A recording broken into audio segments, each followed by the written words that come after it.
Spróbujemy zagrać w 1080p.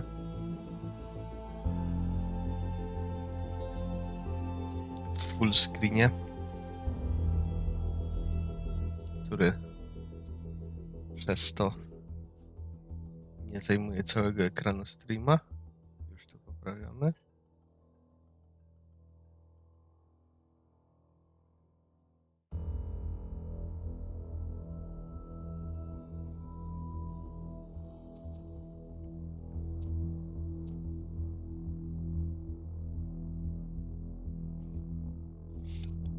I zobaczymy, jak to teraz będzie z płynnością streama.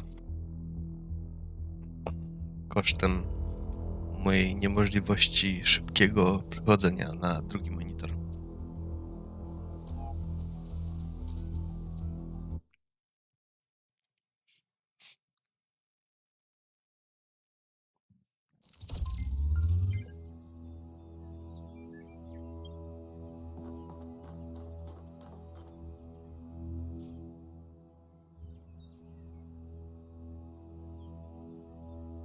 Nic to nie zmienia.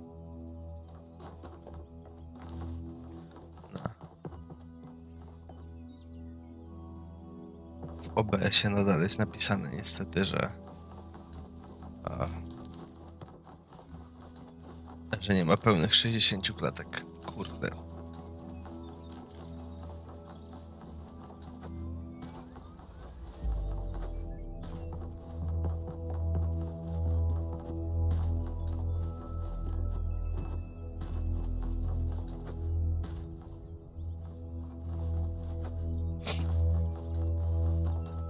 No nic to. I tak będziemy streamowali na razie w taki sposób. Potem może to zmienię.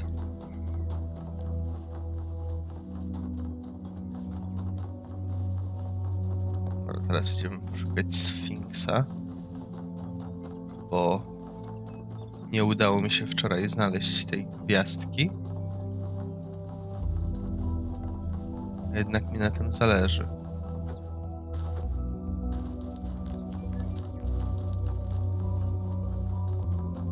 A tutaj mnie też nie było. Ciekawe. Let us consider the city. What is a city? It is not a gift from the gods, nor the product of nature. Unlike a mountain or a river, it is something that must be built through the deliberate arrangements of material by a mind imposing order on the world. And it is built to serve a purpose. To that end, it has roads and fountains and walls. And to the same end, it has laws and leaders. And though each city is built according to a different plan, all cities must serve their purpose, or they will fall and become ruins. Therefore, we may conclude that a city is also a kind of machine, constructed to improve the life of its citizens.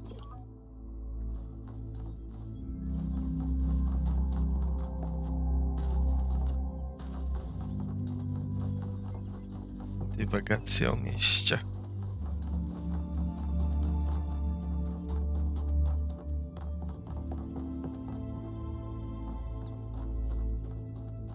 O.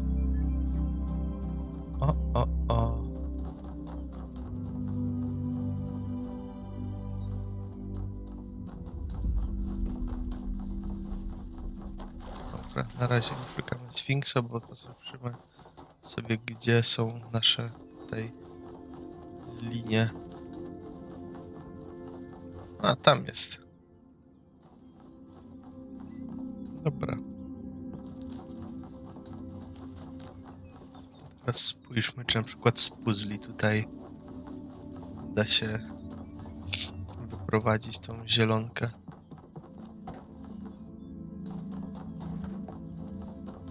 Bo nawet nie pamiętam, które puzzle co robią.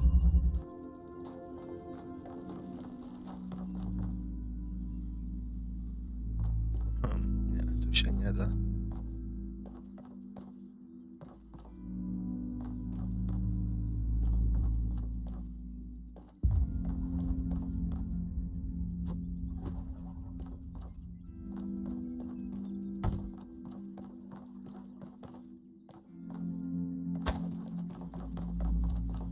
To idziemy dalej.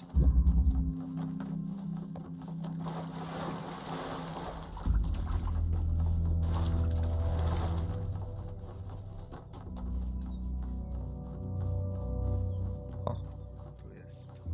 To pewnie stąd.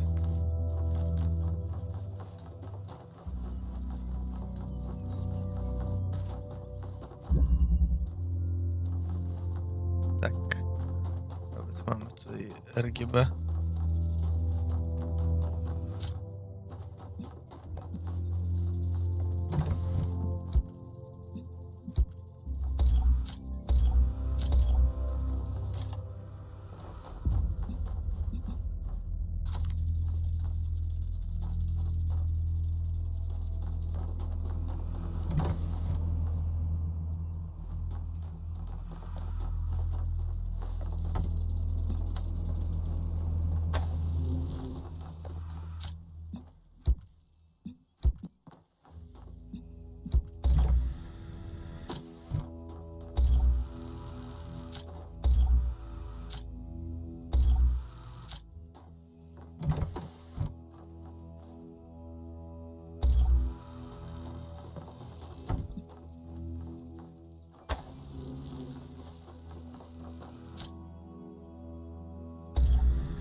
Jest.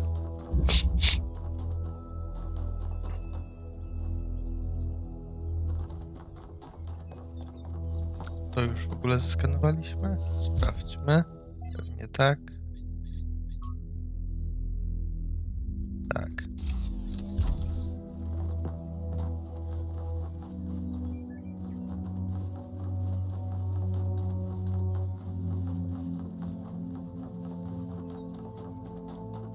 Już widzimy w ogóle, że ta zielona linia jest wysyłana dalej.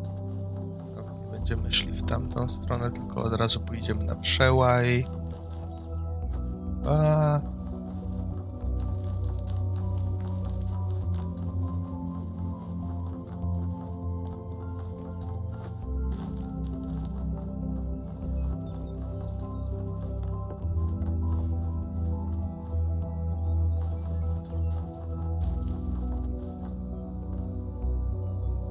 Trochę się gubię.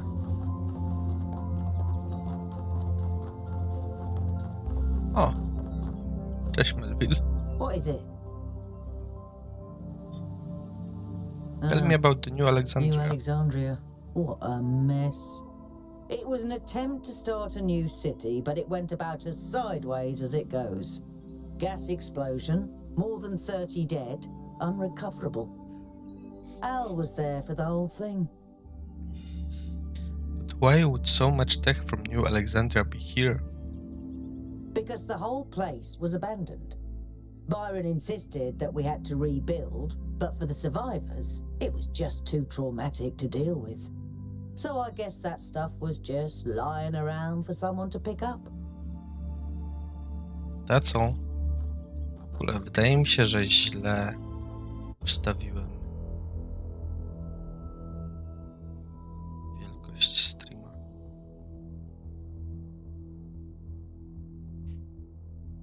Chyba tak będzie lepiej.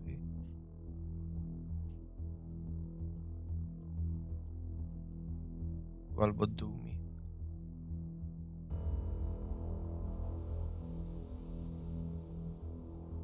O. Dobra. Chyba będzie lepiej teraz.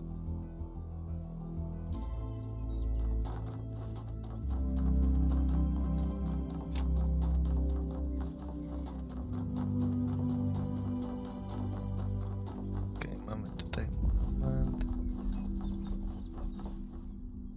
Teraz. Kurczę, przypomnij sobie, człowieku, gdzie był. Gdzie była ta Pandora?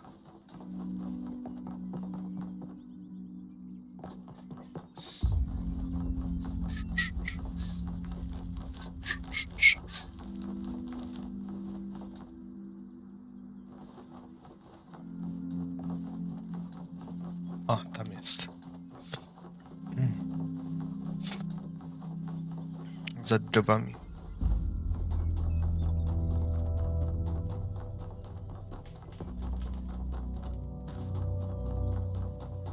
Skoro jest tutaj, to jedyne puzzle, które będą mogły przenieść ten promień, są tu.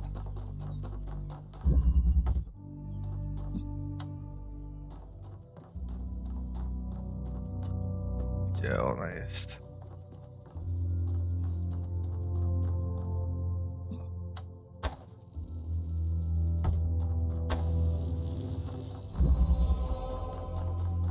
I mamy gwiazdkę. Dziękuję.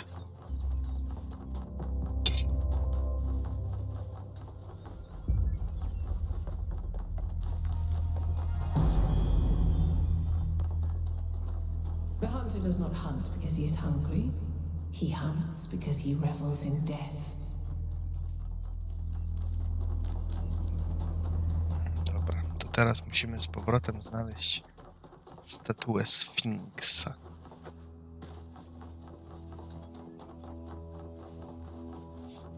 Chcę się dokładniej przyjrzeć temu, co mamy. Tak.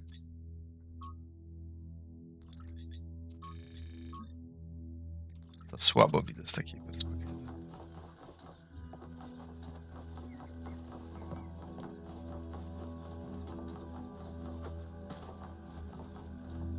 A tam jest Sfinks.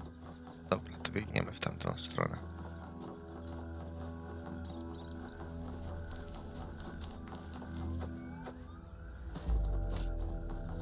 Ogólnie to jest troszkę minus tej gry, że jest taka nie za bardzo duża plansza jak na ilość zagadek, która w nich jest.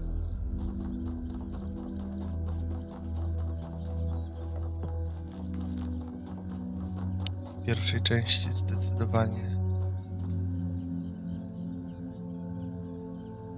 zdecydowanie ciaśniej to wszystko było złożone.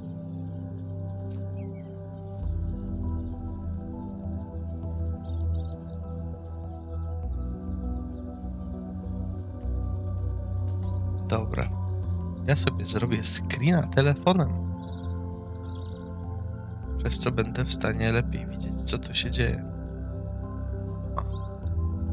I lecimy tam.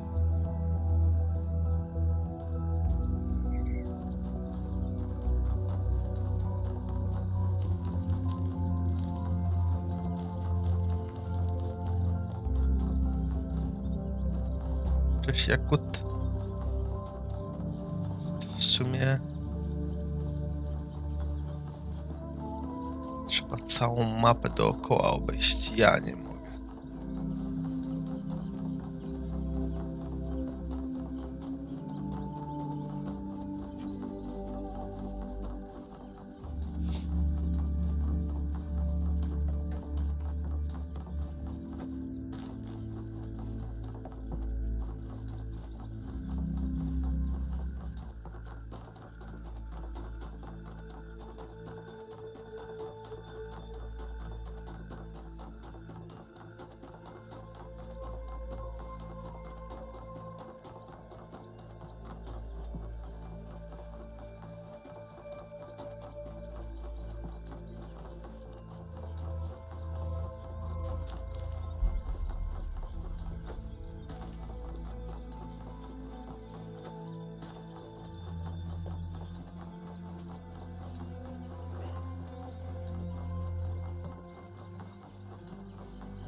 Jesteśmy na miejscu.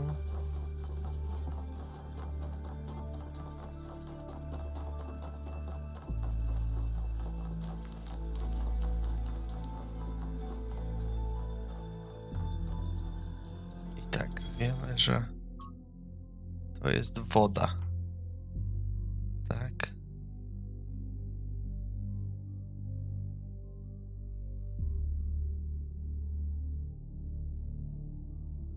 To jest woda.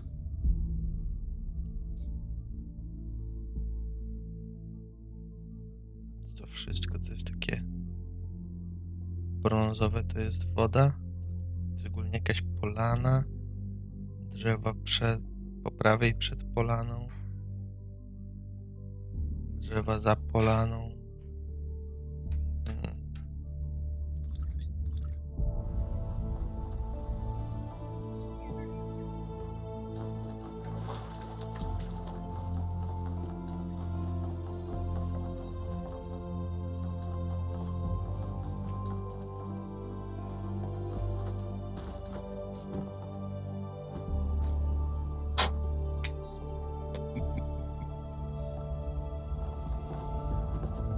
Przepraszam za odgłosy keczupu, w razie jak ktoś słyszał.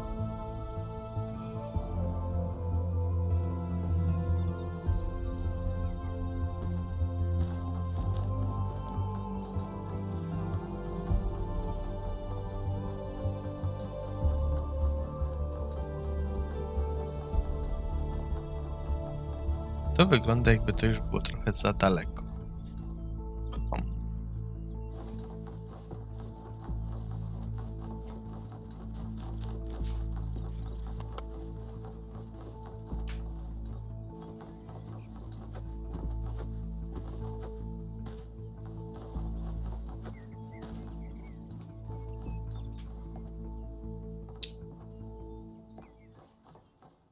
To wygląda, jakby to było mniej więcej to miejsce.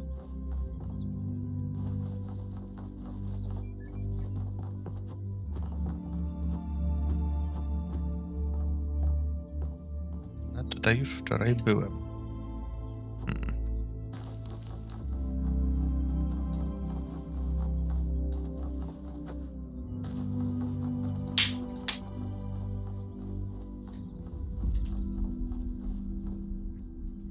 Spójrzmy jeszcze raz na tego screena, którego sobie szczeliłem telefonem.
To jest mniej więcej perspektywa, o jakiej chyba tutaj mówimy.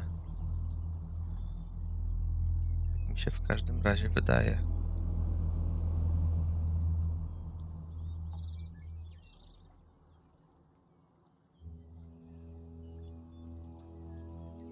A to by sugerowało, że to chodzi o tamto miejsce w takim wypadku. No spróbujmy.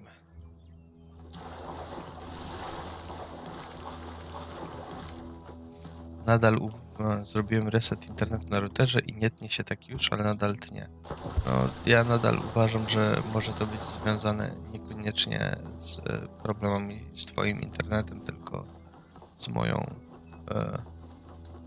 z moim niewysyłaniem tego na stream w 60 klatkach na sekundę. Nie no, nic tu nie ma.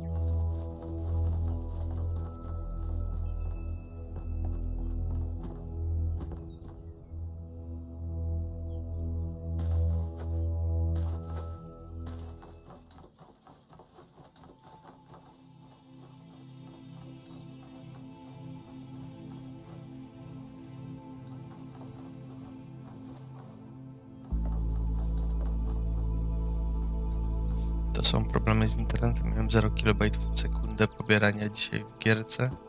No dobra, dobra. Nie będę się kłócił.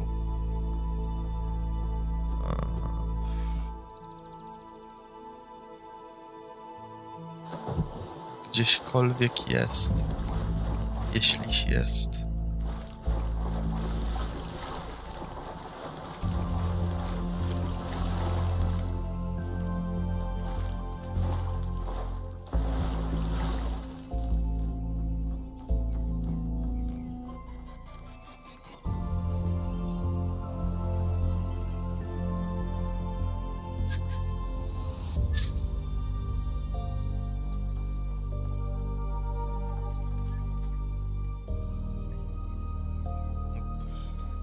Trzymam screena.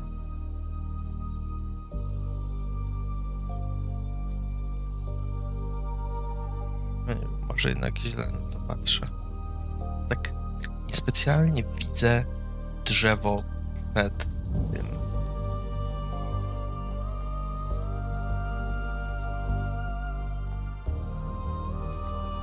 Sugerował, że to jest to drzewo.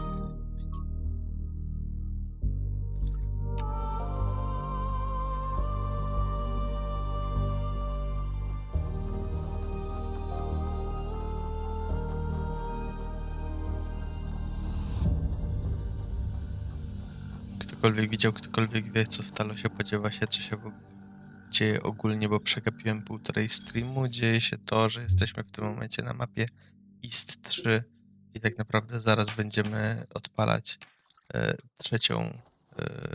trzeci laser beam do megastruktury. Tego? Środka?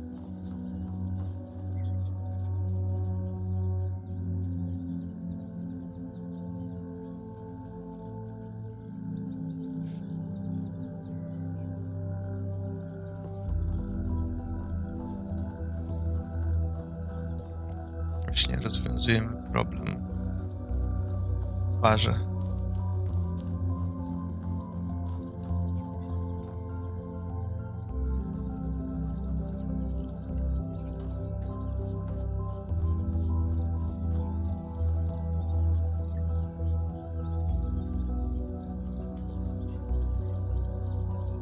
Tak.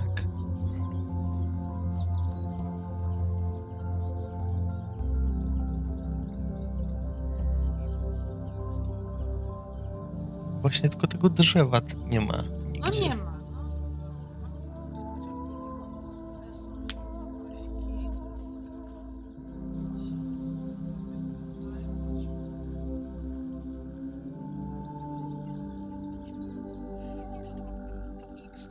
No tak, no. Ja nie wiem, gdzie to jest. Nie potrafię tego znaleźć.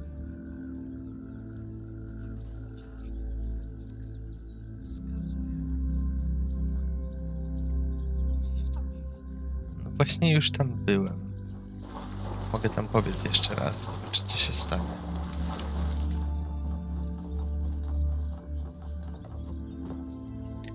Gwiazdkę. No, ogólnie mamy 2 gwiazdki na tej mapie i jedną już zdobyłem.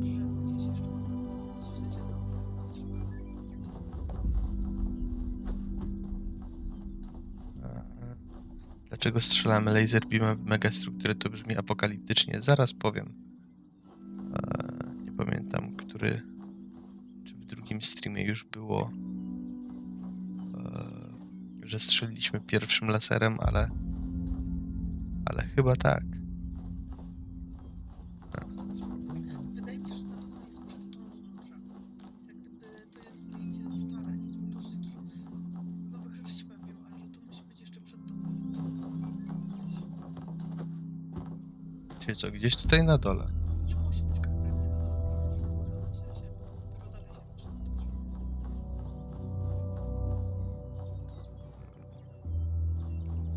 Raczej nie blisko.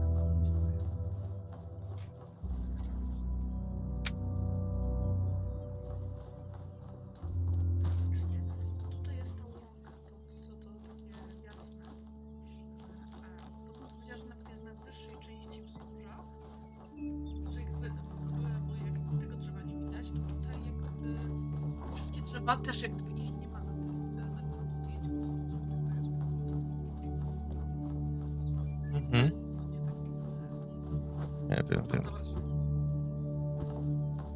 Wiem, że to nie tutaj, ale chcę zobaczyć.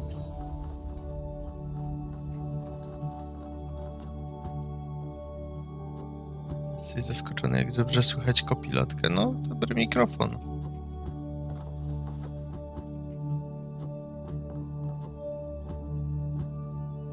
A, spadłem.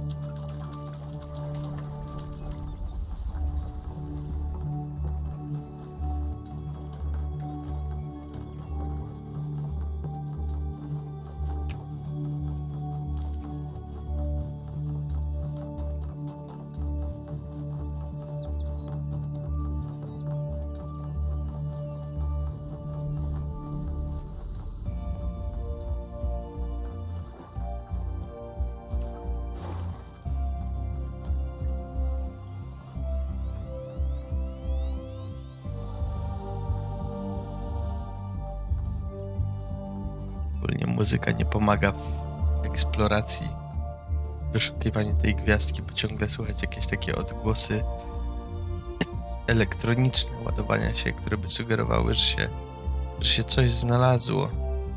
A tu klops.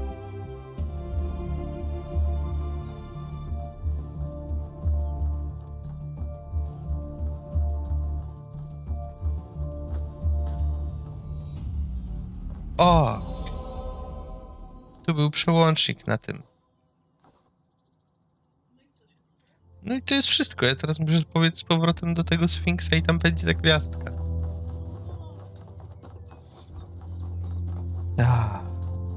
Wycisz muzykę na czas szukania? No mógłbym, nie? Ale nie wpadam na takie pomysły. Genialne. No a wracając do laserów, no to ogólnie jest tak, że jak na razie za każdym razem jak kończyliśmy daną wyspę, to szliśmy właśnie do takiej windy, do struktury. Oj, ja tutaj nie chcę być, ja chcę powiedz tu. Po tym jak wchodziliśmy do tej struktury, do tej windy, właśnie strzelaliśmy takim laserem. No i to wyglądało tak, jakby tam były 3 lasery, które wymagają strzelenia, żeby ta struktura się otworzyła. No i patrząc na to, że jesteśmy na wyspie numer 3, jesteśmy już po 2 wyspach, to teraz właśnie będzie wiekopomna chwila, gdzie będziemy strzelać 3. laserem i się okaże, że nic się nie stanie pewnie. Ale zobaczymy.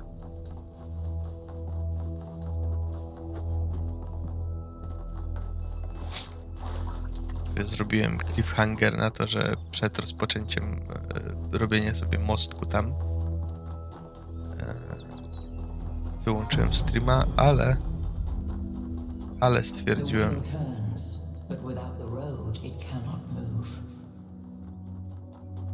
stwierdziłem, że jeszcze przed pójściem postaram się zdobyć resztę gwiazdek. Kocham to, że akurat jak tłumaczysz lasery, to internet zaczął się ciąć i nie ogarnąłem, bo wyskakiwało do przodu, by dogonić. Wiesz co, to ja po prostu się tam... Nie, no zobaczysz, bo to w ciągu kolejnych 5 minut się zdarzy.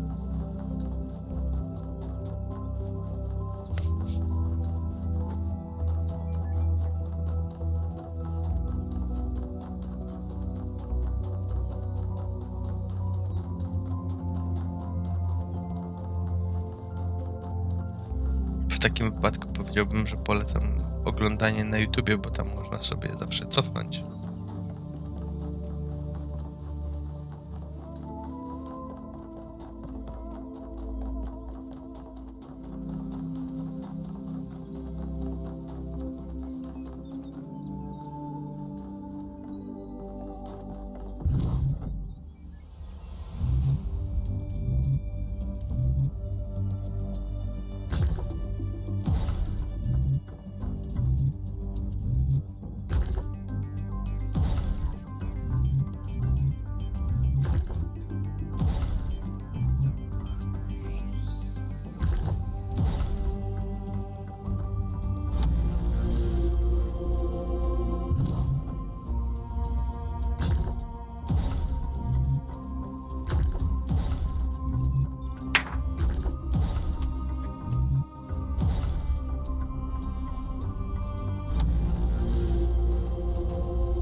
Dotarliśmy.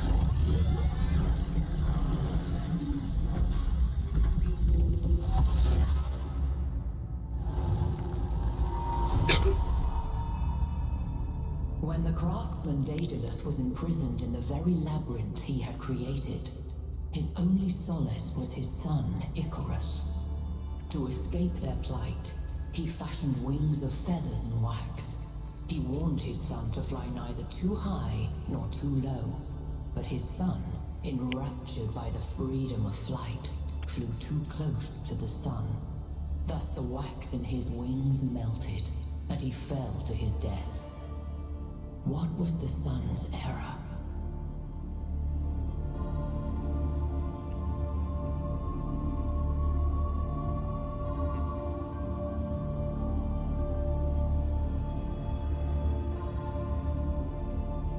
Którą opcję wybrać?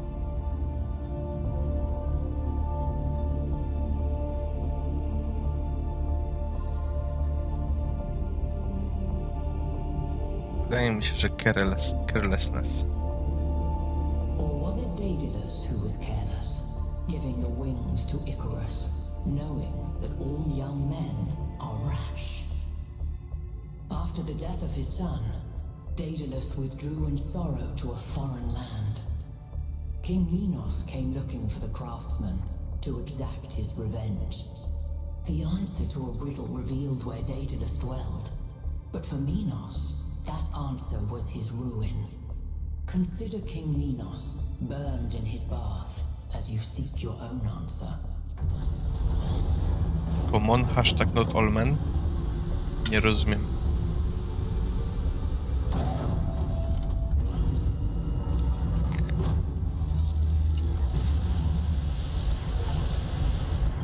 The megastructure, it's opening. 3 receivers, 3 towers, 3 beams, as we suspected. I think this is an invitation. Doesn't look that inviting to me. If you consider the size of the entire structure, then that opening must be big enough to drive a building through. Or the VTOL. You want us to go in there, into the creepy triangular maw of death? More of death? I think it looks charming. Byron's right. We're here to explore, and this is a mystery worth investigating. This technology could change everything. Oh, all right. I'm not winning this, am I? Nope. Let's meet up with the VTOL, everybody. We're going in. No tak, Sphinx mówiła, że Dedal to debil, bo dał skrzydła młodemu, a wszyscy młodzi są rasz i durni.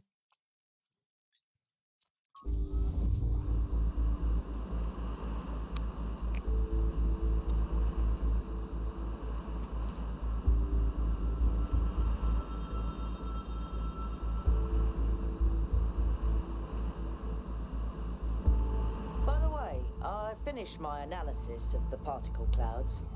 At first I thought they might be some kind of nanotechnology, but I was wrong. It's a lot worse than that. What we're looking at is a completely unknown type and state of matter. Completely inexplicable within our understanding of physics. Created and manipulated by someone. Fascinating.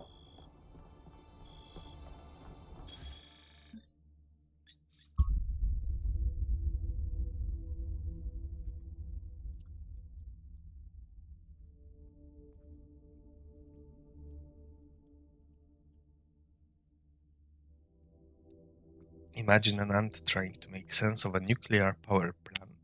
An armadillo trying to explain disco music. You get my drift. These particle clouds contradict every known law of physics.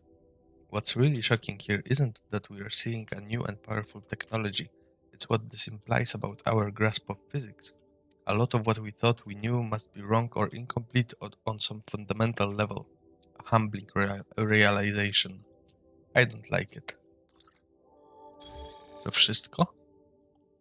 Tak. Ten pierwszy akapit jakiś Talos Edition też mi się skojarzyło, jak tylko powiedziała o Armadillo Disco Music, to było takie, no.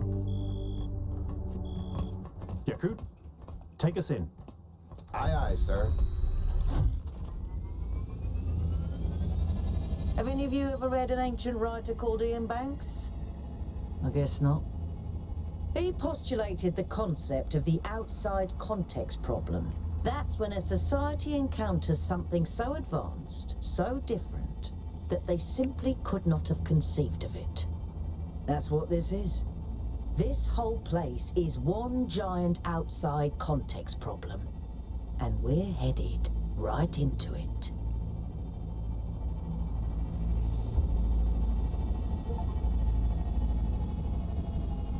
I think I can set down over there. Enter the Should I? megastructure. Please do.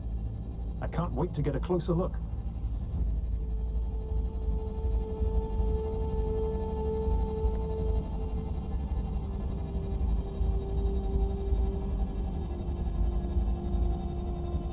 Setting down. Okay, everyone. We need to explore as much as we can, separately if need be, but stay in touch. Record anything interesting you find, and pay special attention to any clues as to who built this place and what. The schematics we found in that lab were extremely incomplete. So if you can find any more of those, that would be great. I think someone should stay at the VTOL just in case. I volunteer you. See you later, Al.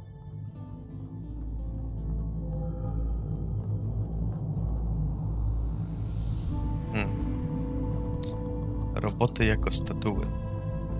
Ciekawe.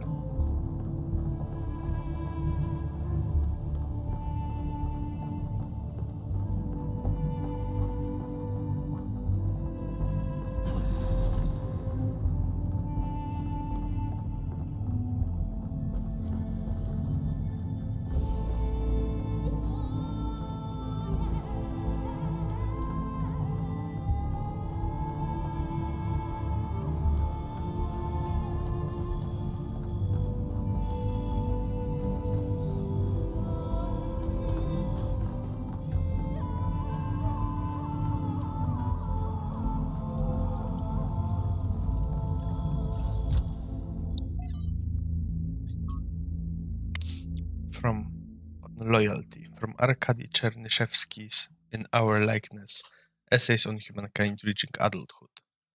What I propose then is that we are not born as entirely free agents responsible only for ourselves. The very core of what we are, our sentience, separates us from and elevates us above the animal kingdom. As I have argued, this is not a matter of arrogance, but of responsibility.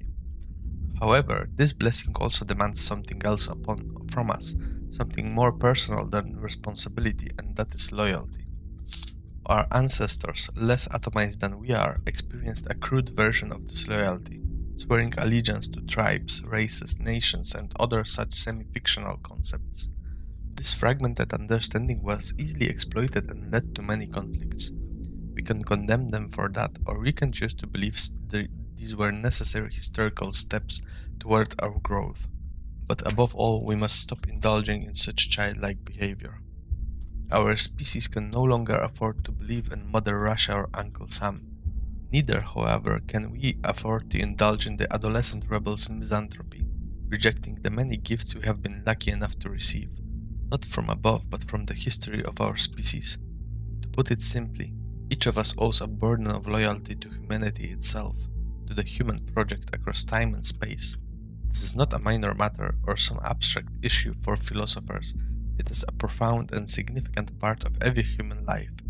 It is a universal source of meaning and insight that can bind us together and set us on a path for a brighter future. And it is also a division, a line that must be held against those who preach the gospel of self-annihilation. We ignore it at our peril. Chernyshevsky like Drennan stood by this belief to the bitter end. Without him, the archive would not exist. As we owe humanity our loyalty, so we owe a more personal debt to those individuals who gave everything for our story to continue.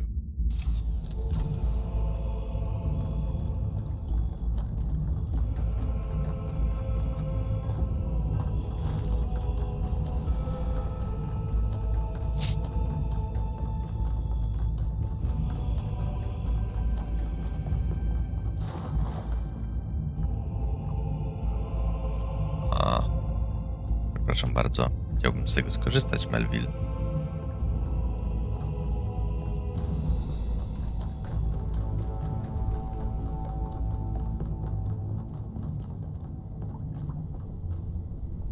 Isn't this an incredible space? Look at it all, it's beautiful.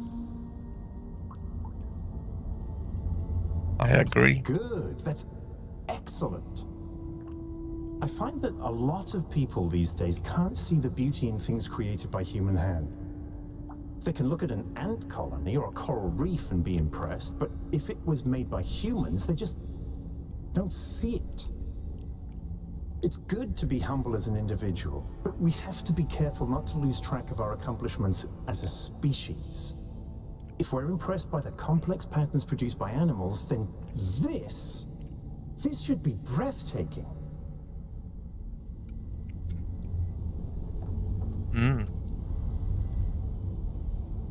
Jakieś wielkie serducho.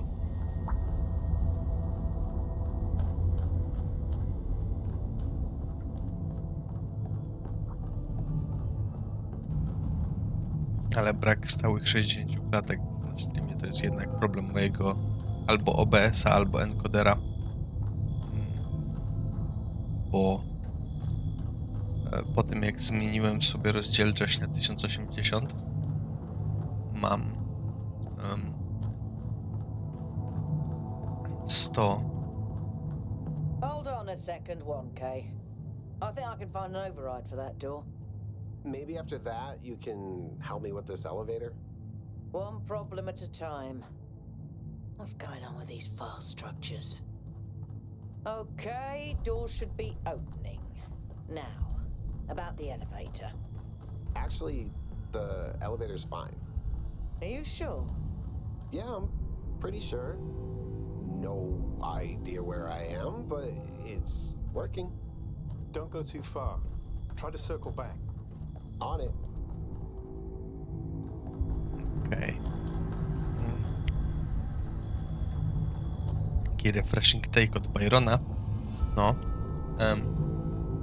No, także w 1080p mam ponad 100 klatek na sekundę, ale nadal jakby stream nie nadąża i robi się w pewnym momencie nawet poniżej 50 klatek, co jest trochę, że tak powiem, żałosne. Widać to. Sprawdzałem ten stream i widać, że się tnie.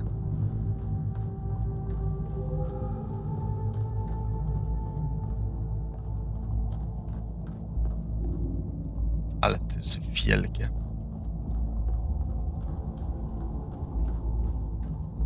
Jest totalnie dziwne, że to powstało. Mam nadzieję, że mają na to dobre wytłumaczenie w grze.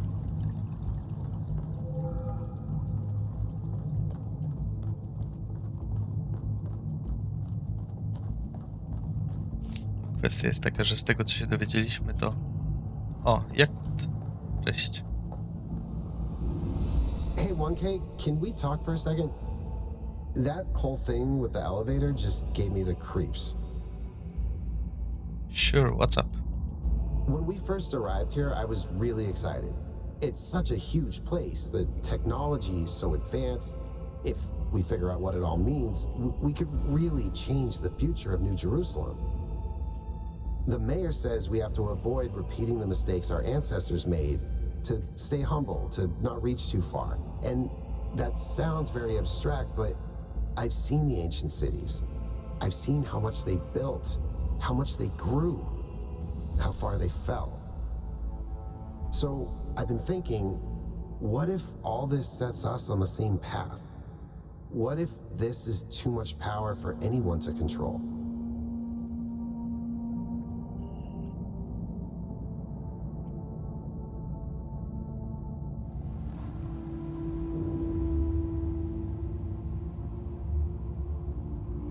Dobra, mamy opcję. You're right, this place could be too dangerous, but we need to understand it. I think it's more complex than that. Power isn't necessarily good or bad. I don't think what went wrong with our ancestors was too much power. Honestly, I think it's too early to tell. I think our original impulse was correct. New Jerusalem needs this technology. The mayor's premise is wrong. He's assuming history can only develop in one way. Ja myślę, że honestly, it's too early to tell. W każdym razie więcej opcji dialogowych niż w typowym RPG BioWare'u nowadays. Trochę tak. W każdym razie wydaje mi to jest po prostu dziwne, że to powstało, patrząc na to, że no nie mamy specjalnie timeline'u na temat tego, ile czasu to trwało, ale pomiędzy przebudzeniem pierwszego robota, a przebudzeniem 1000 robota, którym my jesteśmy, minęły wieki. Ale to jest raczej nie mówimy mówimy maksymalnie o 1000 lat, niż o dziesiątkach tysięcy. A jakby pomiędzy anihilacją ludzi a przebudzeniem pierwszego robota minęły dziesiątki tysięcy, nieważne. Jeszcze kwestia jest taka. Tak. Podoba mi się, że to niezależnie czy te wybory coś robią, czy nie, zmuszają cię do zastanowienia się, jakie są opcje wykształcenia własnego stanowiska. To jest coś, co Talos robi dobrze.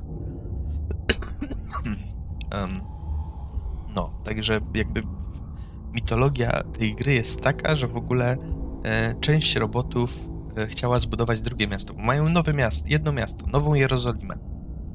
I chcieli zrobić Nową Aleksandrię, która im nie wyszła. Zginęło tam 31 robotów i ten plan został porzucony. Natomiast jakby już będąc teraz na tej wyspie z tą megastrukturą, wybadane zostało, że technologia z Nowej Aleksandrii jest tutaj wykorzystywana. Więc mówimy tutaj o jeszcze mniejszym zakresie czasowym. Zwłaszcza, że Alcatraz, który muszę zobaczyć, jaki miał numer, jest jedną z osób, które przeżyły tą anihilację w Nowej Aleksandrii. Fair enough.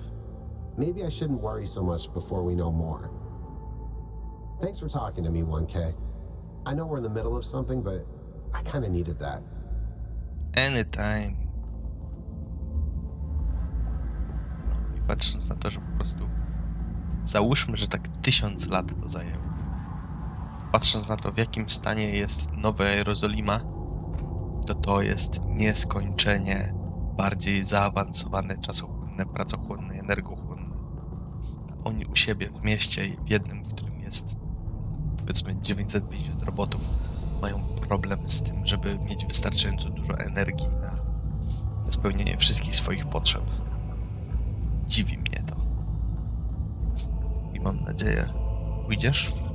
I mam nadzieję, że jakby będzie satysfakcjonująca odpowiedź na to udzielona tutaj.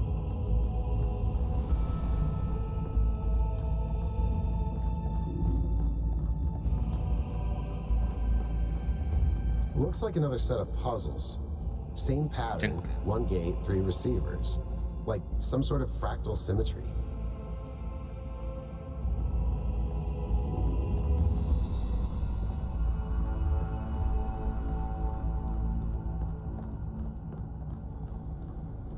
Sas. Właśnie, bardzo sas, bardzo.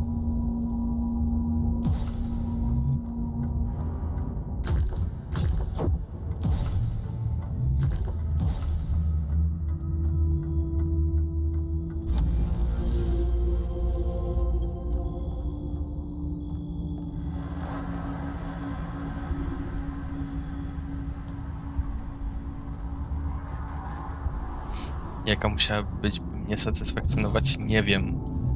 Ciężko powiedzieć.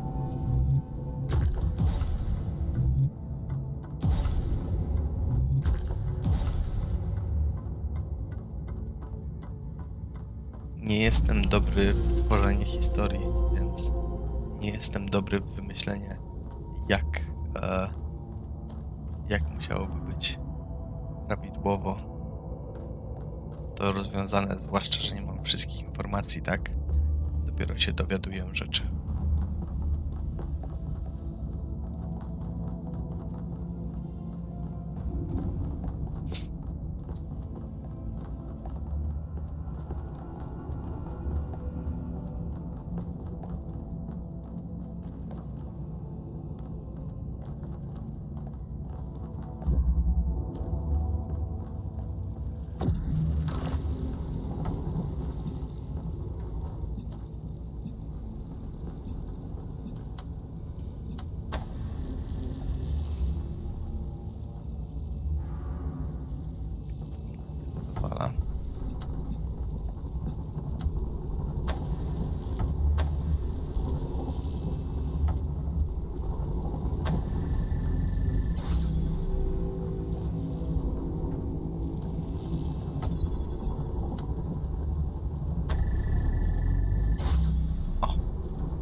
wiecie, jakie qualities, niekoniecznie jaki tekst, no qualities, żeby po prostu to rozwiązanie było satysfakcjonujące.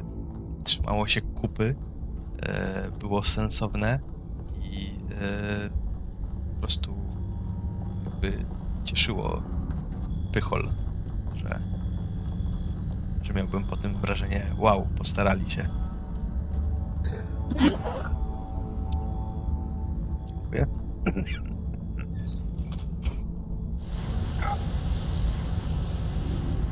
Good job, 1K. To naprawdę nie było trudne, Byron.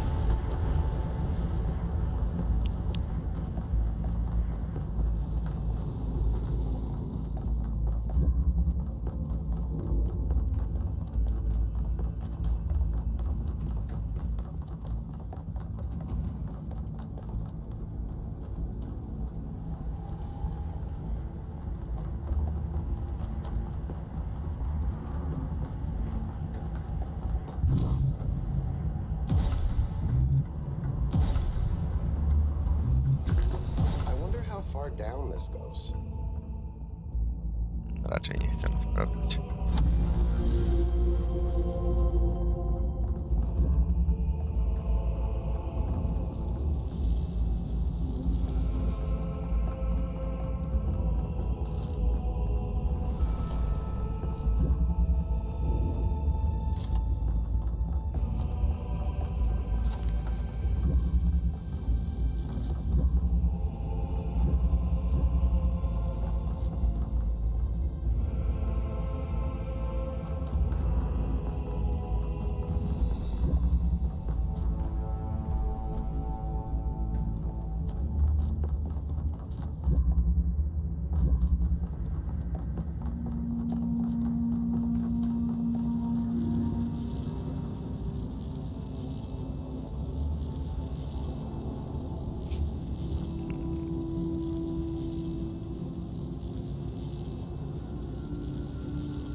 To jest już trochę bardziej zaawansowane puzzle.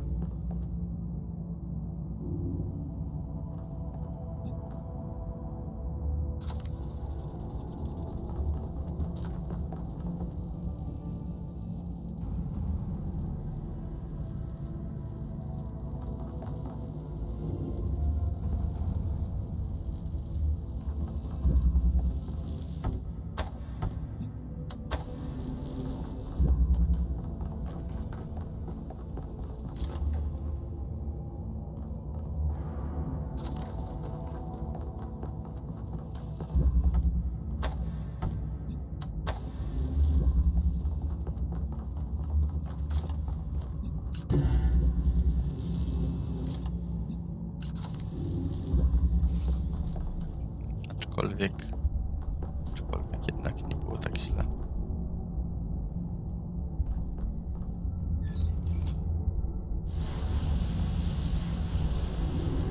Well done.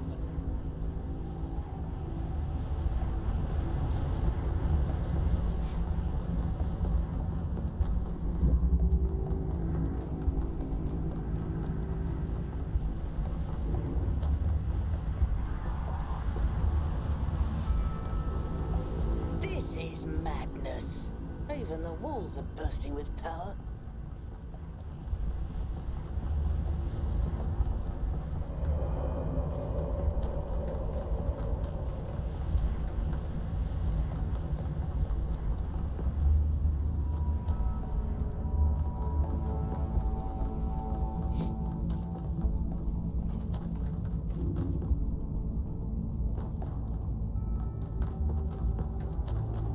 Jeszcze tylko ten niebieski.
Okej, dobra, to tutaj mamy czerwony, musimy wysłać. Będziemy mieli niebieski i to musimy robić RGB.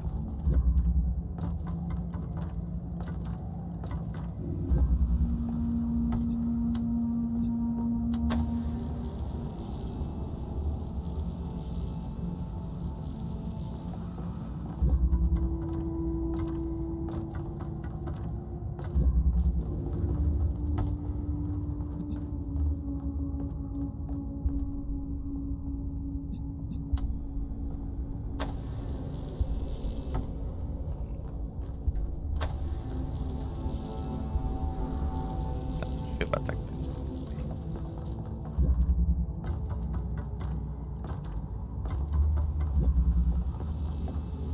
To musimy zmienić.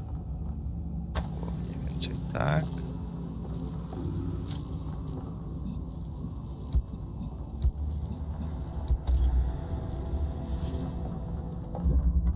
I mamy otwarte.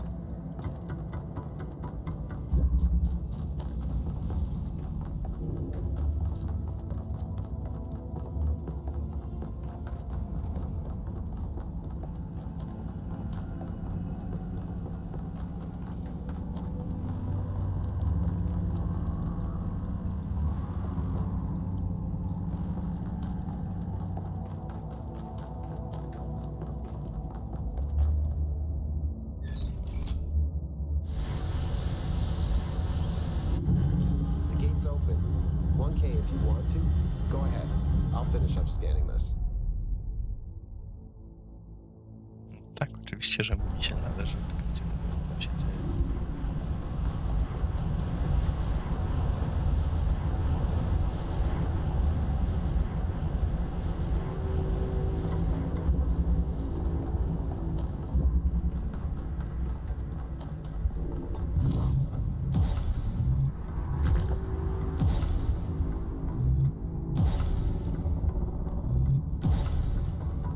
I keep getting locked out of parts of the system.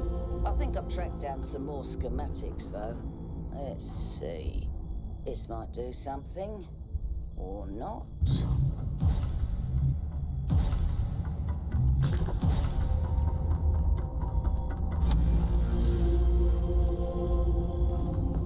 Okej, zbudujmy wszystkie mosty w razie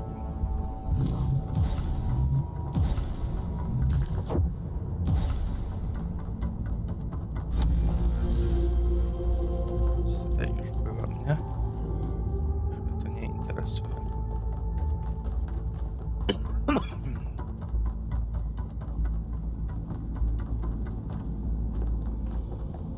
Nie no, to nie chodzi o to, że my poczekamy na Jakuta, tu chodzi o to, że Jakut ma poczekać na nas. Nam się należy palma pierwszeństwa, a nie NPC-om.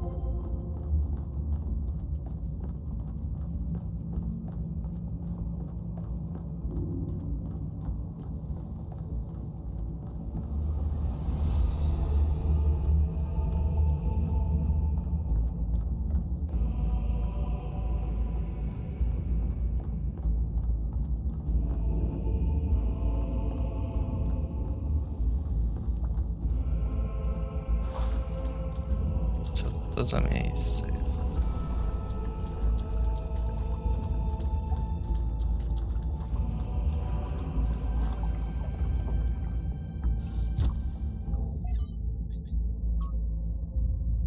I have a question from Miranda.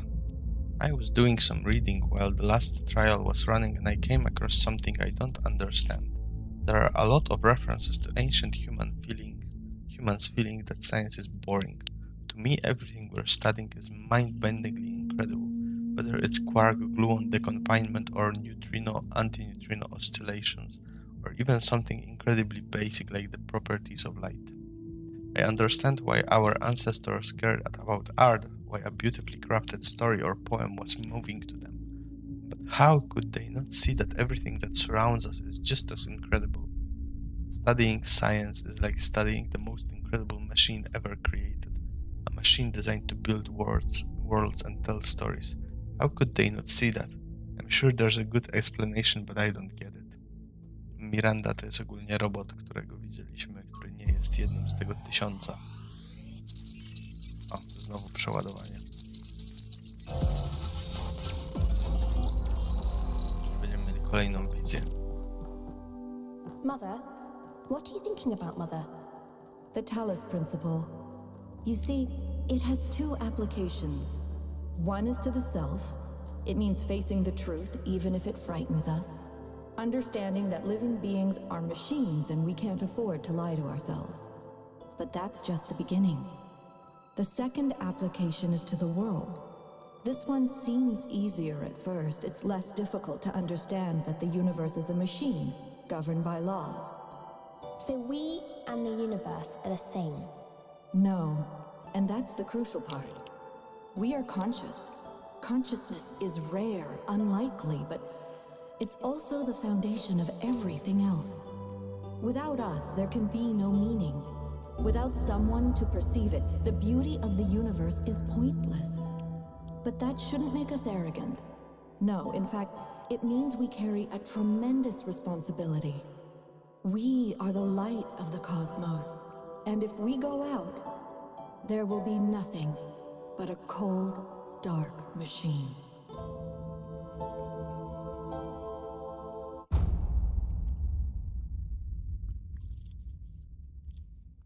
Akt drugi. The Human Form Divine.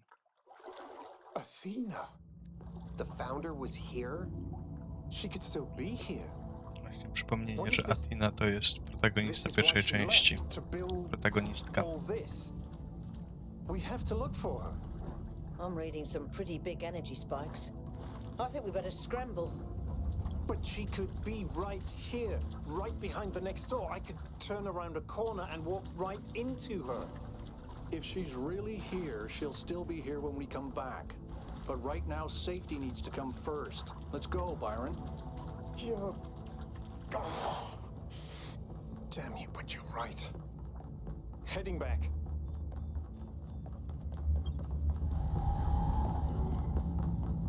Biegniemy do Witolu.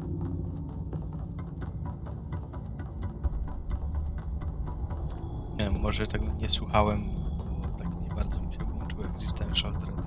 Będę musiał przesłuchać tej rozmowy jeszcze raz. Jak nie z tego 1000, to z którego właśnie chodzi o to, że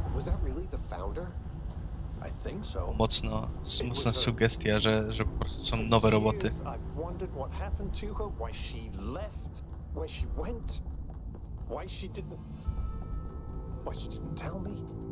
If the answers are here, I promise you we'll find them.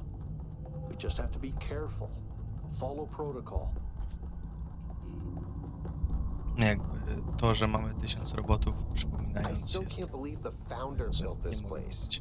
Has she been here the whole time? We don't know that she actually built it. All we know for sure is that she was here at some point. Of course she built this. Who else would have the kind of vision necessary to accomplish something like this? The question is why? And why like this? Why recreate all these aspects of the simulation? What is she trying to tell us? It does seem like it might be a test. I can't imagine any other explanation. But why is it so broken? Or does it just appear to be broken so that we have to learn how to fix it? I hate this. Well, I know one thing for sure. Everyone in New Jerusalem is gonna go absolutely nuts. No, więc wracając do tematu. Jakby przypominając premis fabularny, jesteśmy 1000 przebudzonym robotem, czyli wytworzoną świadomością w Nowej Jerozolimie. I było to zgodne z tym, co Athena, jako protagonistka Talos Principle 1 po zostaniu stworzoną, jaką miała wizję na Nową Jerozolimę, gdzie właśnie miało być 1000 robotów i to tyle. Po czym ona sobie gdzieś poszła, nie wiadomo kiedy, czy to, nie wiem, czy było wytłumaczone, czy przed Nową Aleksandrią, czy po Nowej Aleksandrii. No i po czym jak my przyszliśmy odkrywać megastrukturę, no to zobaczyliśmy już właśnie pierwszą wizję, w której była Miranda, która nie była jakimkolwiek robotem, który byłby z tego oryginalnego 1000, co by sugerowało, że jak Athena sobie poszła, to stworzyła nowe społeczeństwo gdzieś. No, o Boże, Byron to rzeczywiście Byron. Nie wiem, nie znam oryginału. Jestem ignorantem pod tym względem, niestety.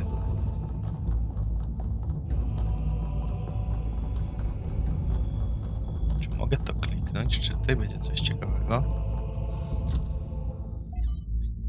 Rust. How dull it is to pause to make an end. To rust unburnished, not to shine in use. As though to breathe were life, life built on life. We're all too little and of one to me. Little remains, but every hour is saved from that eternal silence, something more, a bringer of new things, and vile it were for some 3 suns to store and hoard myself, and this grey spirit yearning in desire to follow knowledge like a sinking star beyond the utmost bound of human thought.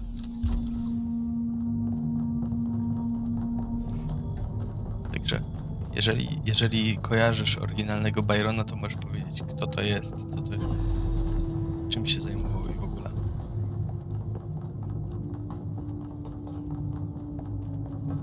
O Jezu, taki długi tekst, muszę sobie kurde normalnie to odpalić w tym. Nie mam wystarczającego dużego okienka w czacie. Yes, sir.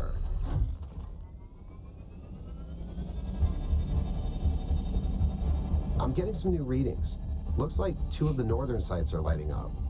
I think that may have been me. I suspect the puzzles are somehow tied to the transport system, like we're supposed to solve them in a particular order.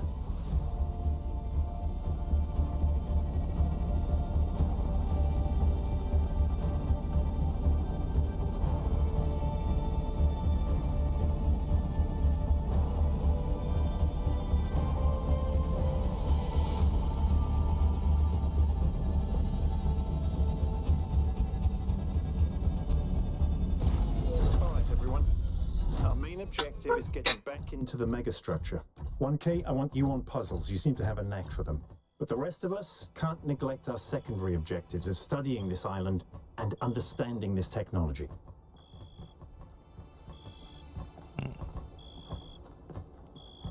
Kurczę, nie jestem w stanie tego przeczytać. Nie, muszę wejść sobie na to okienko czatu, które mam po BS-ie. Niestety trochę będzie to nie współgrało właśnie z moim alt-tabowaniem. Bohater byroniczny to wielki indywidualista, buntownik, osoba niezwykle tajemnicza, która często występuje przeciw powszechnie przyjętym prawom i normom społecznym. Bohater wykreowany przez Byrona pozostaje w konflikcie ze światem, ulega wielkim namiętnościom, jego życie naznaczone jest ogromną miłością, zbrodnią, występkiem, które wywarły wpływ na jego dalsze losy. Bohater cierpi z powodu przeszłości i nieufność wobec społeczeństwa sprawia, że nie może zaznać spokoju i odnaleźć ukojenia. LDR, mroczny, tajemniczy romantyk, co cierpi przez baby. Spoko.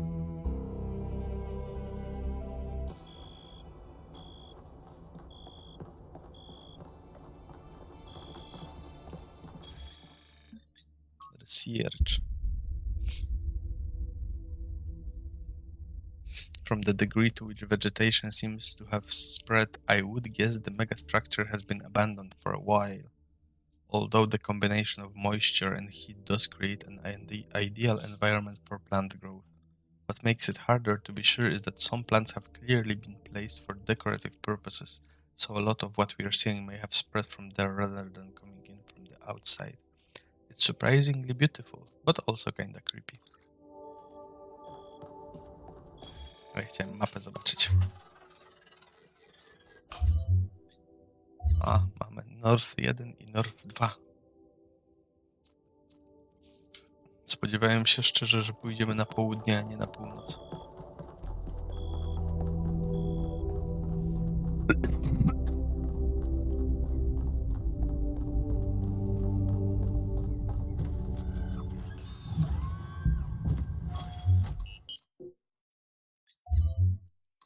A możemy na 2 naraz. You should be headed towards an island off the northern coast. The terrain's pretty rough, so be careful.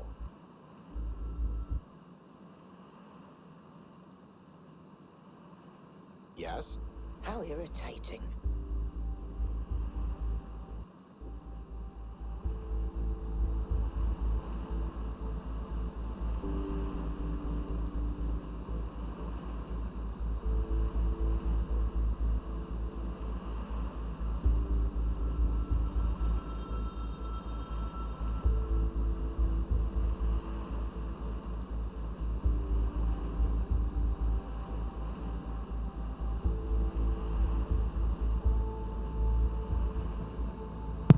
Coś się chyba popsuło w czacie Jakuta.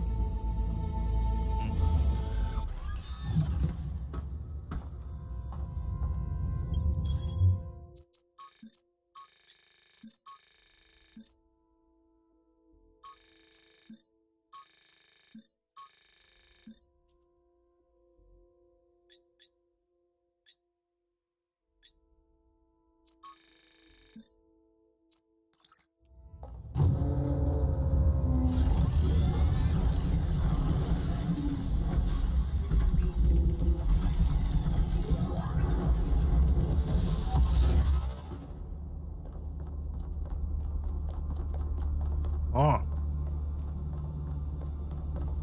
Dużo ciaśniej tutaj. Mind-body dualism. What the? Mamy podwójny...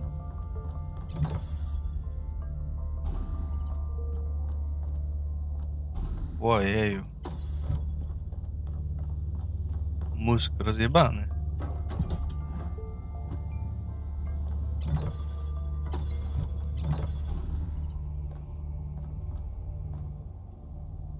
Tysiąc.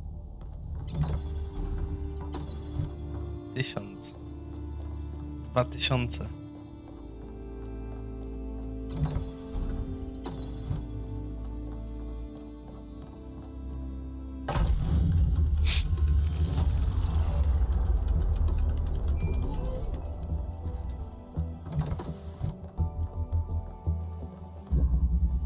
Nie można przejść przez to, nie?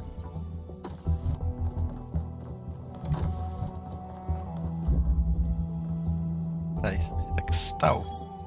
Ciekawe. The Founder Mega Threat. Please keep discussions of the alleged presence of the Founder at the site of the megastructure confined to this thread. I'm still in shock. I wasn't even sure the Founder was still alive. Of course she is. And now that we have reached completion day, she has sent us her sacred messengers. It could still be aliens pretending to be the Founder. It's not aliens, and if Prometheus and Pandora are her sacred messengers, why has one apparently chained the other? The day of her return is imminent. So now you agree that Byron was right to want an expedition. In fact, it was the Founder's will all along. When you said it would be wrong to even consider going to the island, you were acting against the Founder. Your word games aren't going to help when the Founder returns, Aurinia. It was wonderful to hear Athena's voice again, but with all the emotion inherent in this matter, we should be careful not to get swept away. We don't really understand anything yet. I can't help but wonder, if Miranda is her daughter, was Athena trying to start a new civilization? Did she abandon New Jerusalem? It's conceivable. No, it isn't. The Founder would never abandon her people. Maybe she just got tired of sycophants like yourself. There must be more to it than that, or why create all these puzzles? She must have a plan. No to prawda, to prawda. Jakiś tam plan musi być.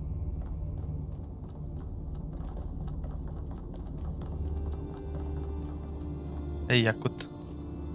Miranda is the Founder's daughter. It's still kind of blowing my mind. She came all the way out here, left everything she had behind, and created a new life. Why do you think she did that?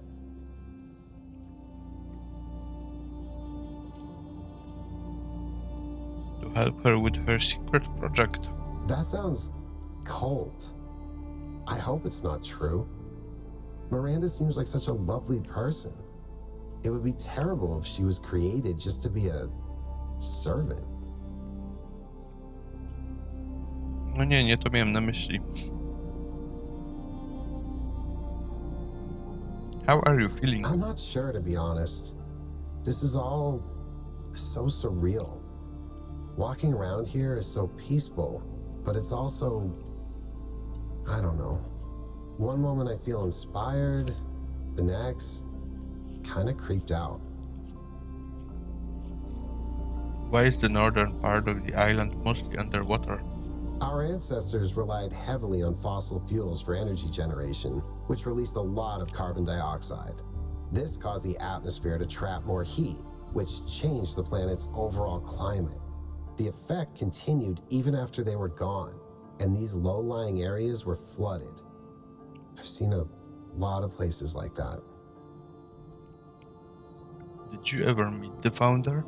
No, I never did. I would have loved to. Have you changed your mind about trying some puzzles? Nope. What did you make of the megastructure's interior? You know, people throw around the word awesome a lot. I probably do it too, but I think what we saw in there is the proper meaning of the word. That's all.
Genialne.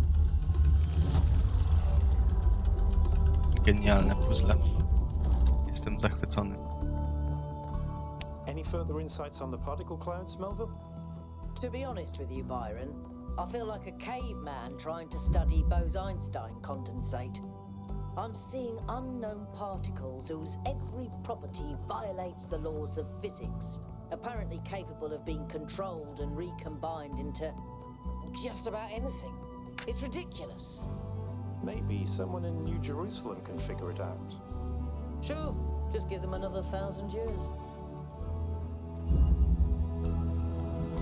Jakby to jest po prostu o tyle lepsze podejście niż tworzenie sobie klona. Nanomachines level of ridiculous even. Nanomachines son. Tak, tak.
zachwycony 2 kopiami robota. Okay. I've been watching you solve these puzzles, and this body replication tech is incredible. It just casually blows up the very foundations of our society. What do you mean? Do you have any idea how hard it is to make more of us? We're not like a toaster. You don't just weld together a couple of wires and a motherboard and call it a day. Not to mention how hard it is to even find some of the materials. And this thing just, poof, new human. But the goal was to stop at 1000, wasn't it? It was. Or was it? And even if it was, sorry to be heretical, but does it matter? If we can figure out how this works, we can finally, easily create more people. We can grow. We can expand. We can build a real civilization. Isn't that worth pursuing?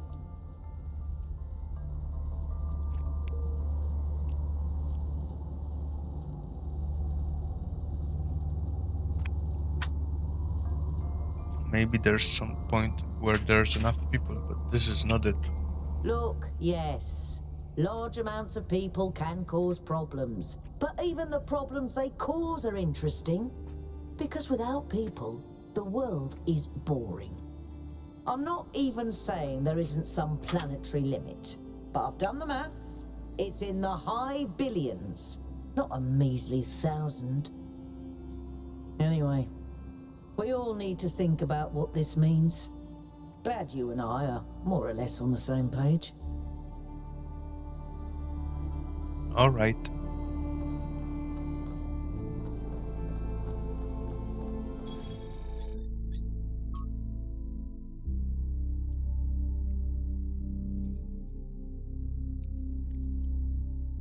The founder appears to have developed a technology that prints new bodies using those particle clouds we're already familiar with.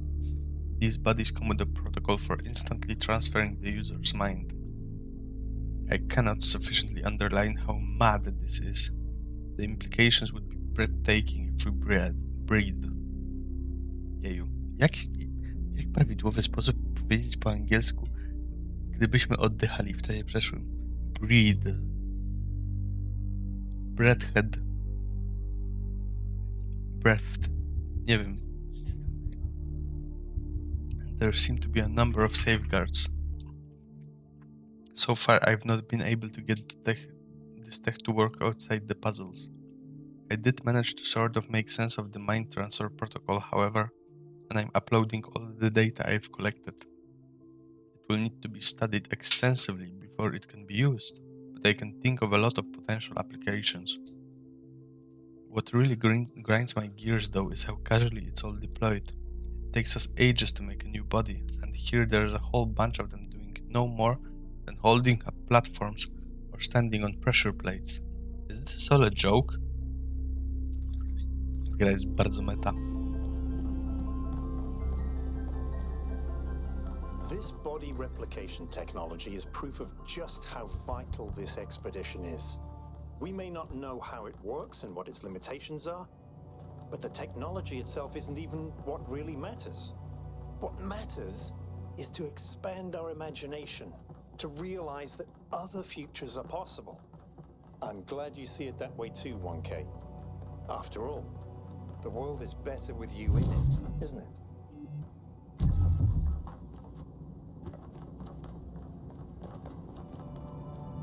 O czym jeszcze chcesz pogadać, Melville? Did you ever meet the founder? Of course I did. She and Cornelius were both there when I was born. Neath was just starting to take over back then, and they were still showing her the ropes. What was the founder like? Busy. There was always another problem to solve. Did you know that she never upgraded her body? Always prioritized everyone else. That's the kind of work ethic I wish more people had.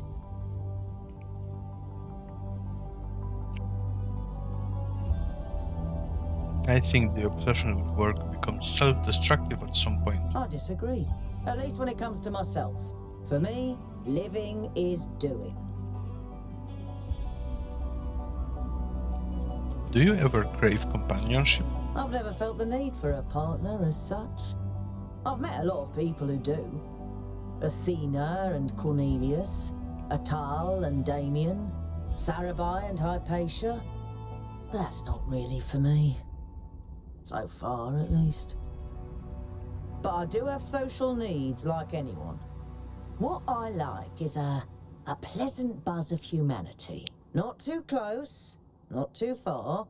Something I can be part of without having it get in my face all the time. Czyli po prostu Melville jest introwertyczką. Could these visions affect my mind? The data stream overloads? Yes, they could. There are safeguards to prevent that from happening, but these aren't exactly carefully controlled circumstances. It's hard to predict. Our brains are absurdly complicated, which is why it's so hard to make more of us. Why do you think the founder left New Jerusalem? Maybe she just got sick of things breaking all the time. So what exactly can these particle clouds do? As far as I can tell, anything, which is insane. How do you feel about Mayor Herman's policies? I used to think it was the only safe way forward. Keep things simple and under control. Now I'm not so sure that ever made sense. What do you think about Miranda? She's so innocent and full of wonder, it should make me want to retch, metaphorically speaking. But I'll admit, she's sort of charming. I should get back to work.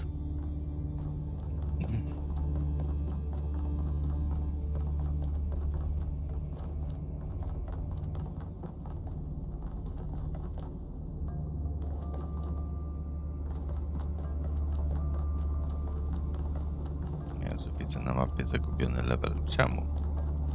Czemu go widzę, a czemu nie widzę go normalnie? Zobaczmy, jaki tam w ogóle nasz kompanion jest, bo pewnie jeszcze nie gadałem. Alcatraz? Alcatraz. What can I do for you, 1K? Samoświadomość coraz bardziej intensyfikuje się w grach jako medium. Jeden z wykładowców nam biadolił, że gry nie będą dojrzałe, dopóki nie będą samoświadome. Boże, groznastwo mi zepsuło mózg, bo mam randomową rozkminę. Identyfikowanie tych robotów płciowo w jak głos jest transfobiczne. Nie wiem, nie będę się nad tym zastanawiał. Did you know the founder? I sure did. Not as well as Byron, but she was still around when I was born. I remember she came and talked to me after New Alexandria, told me how sorry she was. I never blamed her for that. It wasn't her responsibility. What was New Jerusalem like when you were born? A lot busier than it is now. My most defining memory is that it was extremely noisy, because something was always being built. Got annoying after a while. What do you think about the body replication tech? It seems like something that could very quickly get out of control. You know that saying about good intentions? If we can solve problems by just making more people, how long before people just become a problem-solving tool? Logiczne stwierdzenie. Tell me about New Alexandria. For some reason, we'd convinced ourselves that New Jerusalem wasn't enough, that we needed another city. We thought it would be easier the second time around. All it takes is a little bit of arrogance and a little bit of ignorance, and people die. That's all. Jeszcze tylko Byrona bym musiał poszukać.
Patrzę, czy ładnie z tej perspektywy.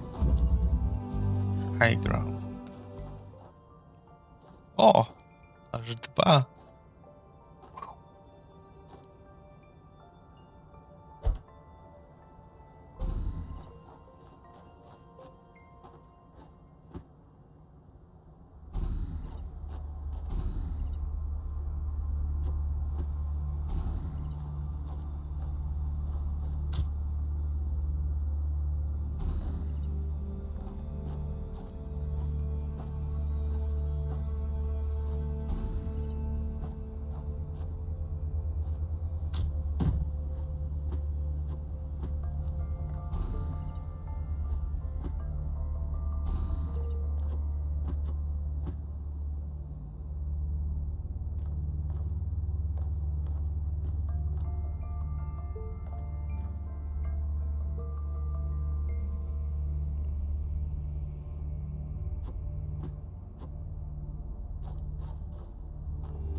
A, bo tu jest kolejna platforma.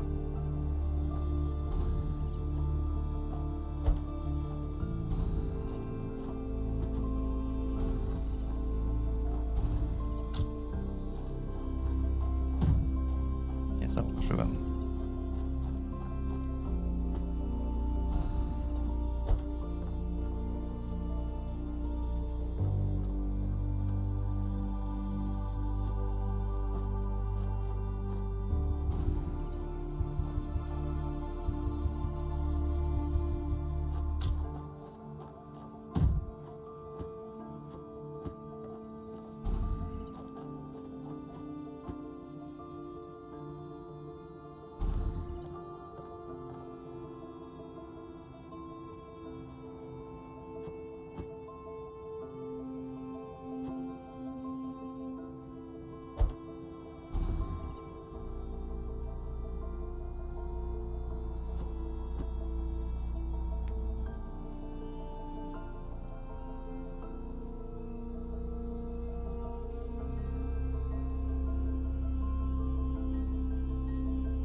Aż. Tak.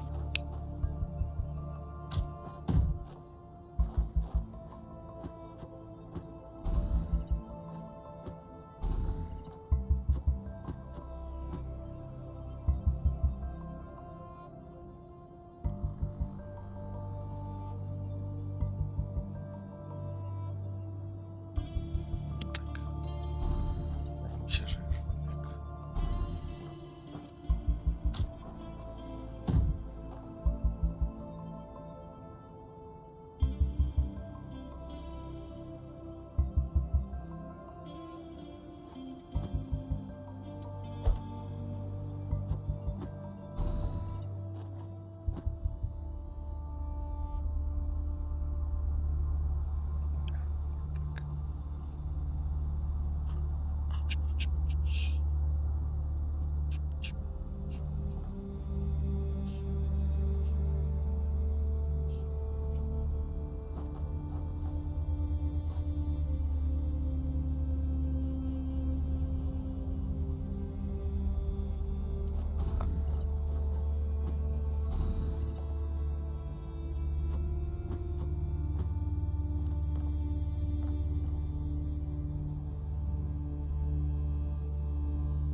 Ale bug.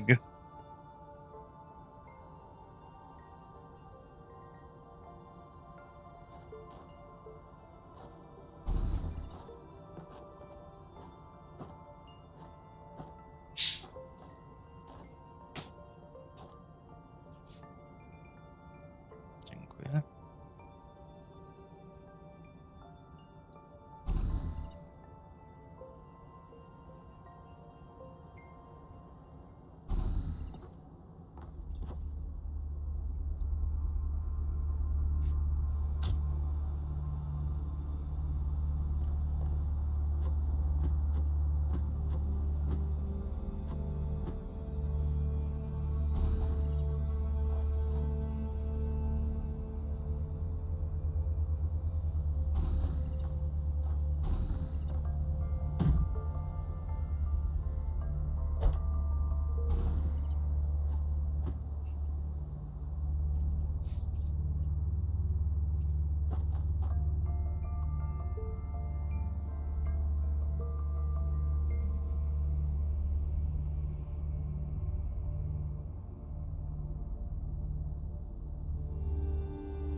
Mam wrażenie, że jestem jakiś głupi.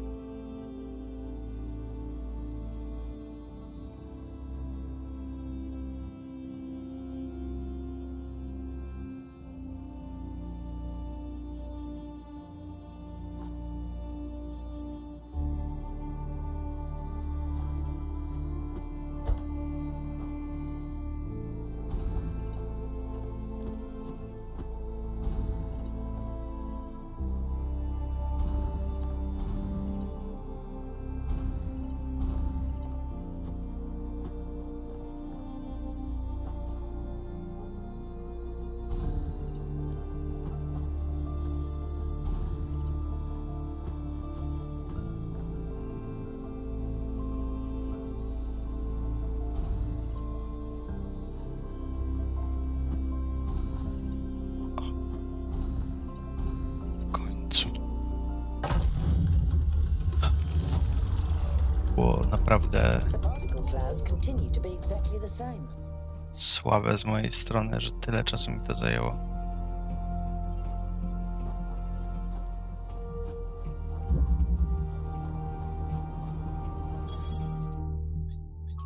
Body replication. The technology discovered by the expedition changes everything. Every argument about how hard it is to get access to the resources necessary to create more of us goes out the window. We can create more people. 1K doesn't have to be last, and it would be easy. Are we really going to give up just because of the goal? Energy doesn't just come from nowhere. We have no idea what the real cost behind this technology is. Besides, the goal is an ideal, not just a limit we ran into by accident. It's the will of the founder. Yeah, right. It's not necessary to share a personal belief in the founder to understand the value of the goal. It's clear to all but the most radical that humanity needs limits for its own sake and for the sake of the planet. You say that as if it was self-evident. It's not.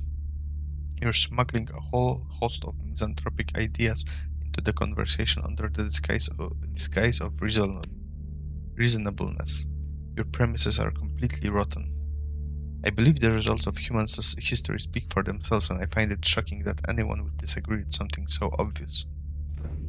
Shocking that anyone would value human beings and think that maybe our ancestors could have solved their problems using their brains instead of preaching misery for all. Maybe there is some fucking point in blaming other factors beyond technology and growth. Like, I don't know, people in positions of authority preaching their self-important fucking morality instead of trying to solve ordinary people's problems. Authority? I'm just an academic.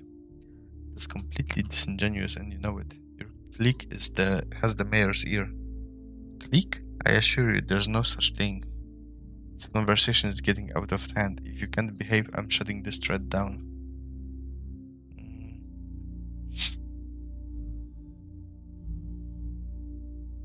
This conversation is irritating but should be allowed as a matter of principle.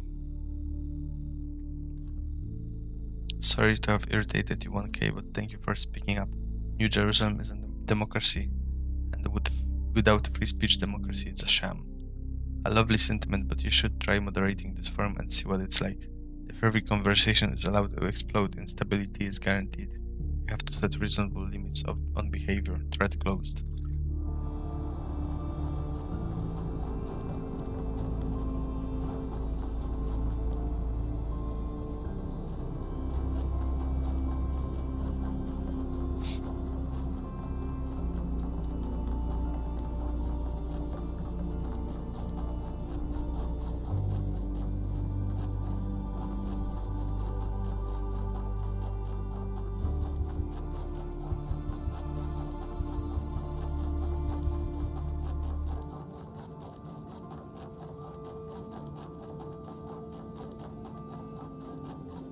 Wyspa jest zaskakująco duża. Na początku się spodziewałem, że jest dużo mniejsza.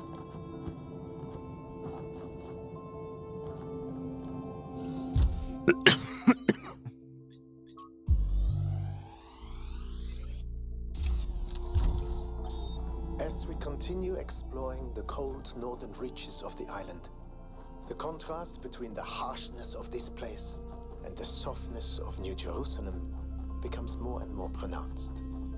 There is a kind of madness in what we are doing, going to a place that is so hostile to our existence. That does not mean there is nothing to love here. There is, in fact, a great beauty, but it is a hateful beauty, a beauty you can only love because there are places that are not like this. And yet, it is precisely this hateful beauty that the people of New Jerusalem fail to see, and so cannot understand their own blessings.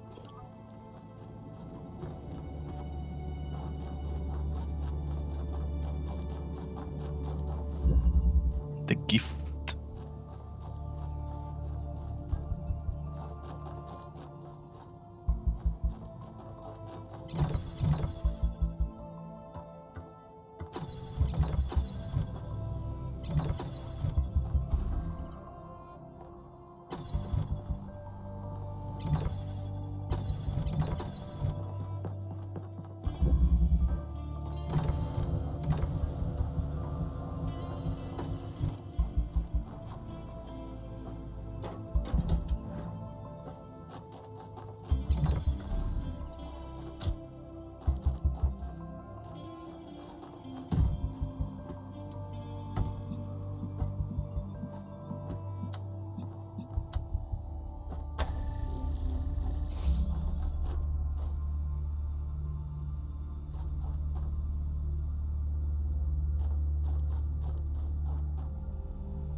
Bardzo fajne.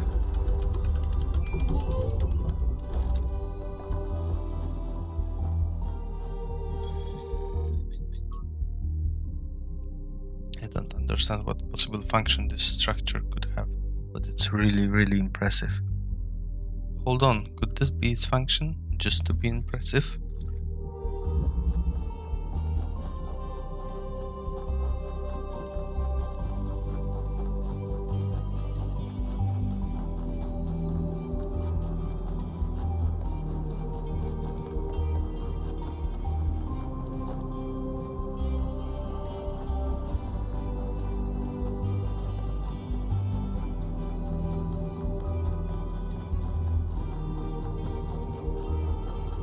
Zagubiony puzzle.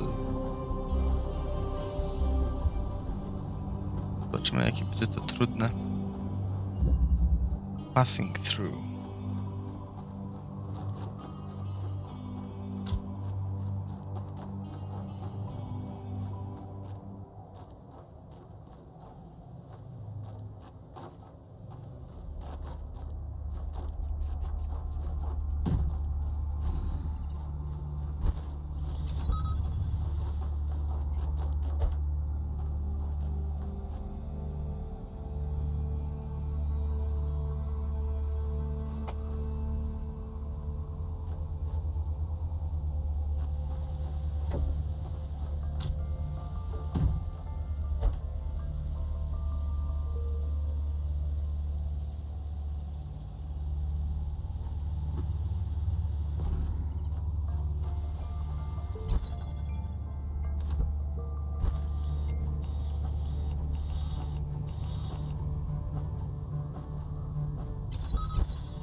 Ciekawe, czy to jest zgodne z założeniami. Ale bardzo mi się podobało. Mobilny jammer. I can't imagine spending years in such a desolate place. For what? Science? Enlightenment? I'd much rather be back home in New Jerusalem. I think it's beautiful in its own way. But I don't understand how our ancestors could survive here. They were so fragile. Imagine getting stuck out here in the cold. I wonder if there are wolves. It's kind of a miracle biological humans lasted as long as they did.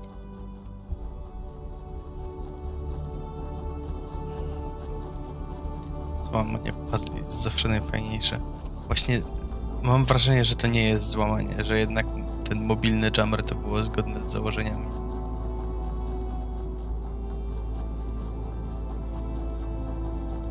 Zbygnięcie tutaj jest takie tęczące. Tyle to czasu zajmuje.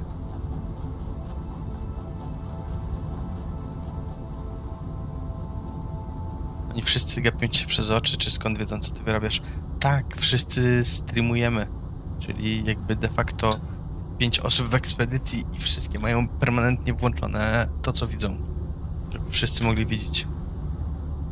Find my sprite and follow it until it leads you back to me. Ach, tego nie lubię. Już w pierwszym świecie wschodnim to było.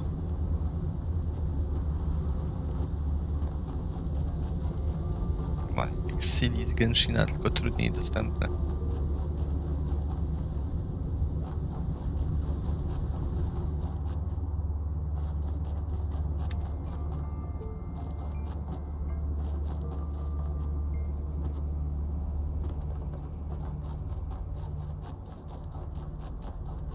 Czyli twój stream jest meta, tak. Streamuję moją postać w grze, która streamuje to, co widzi. Mhm.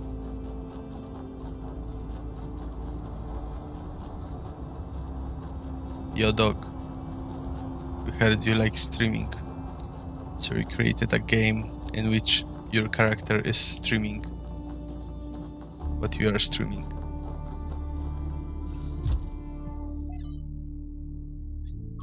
Cornelius from the personal reminiscence of Mitku 106.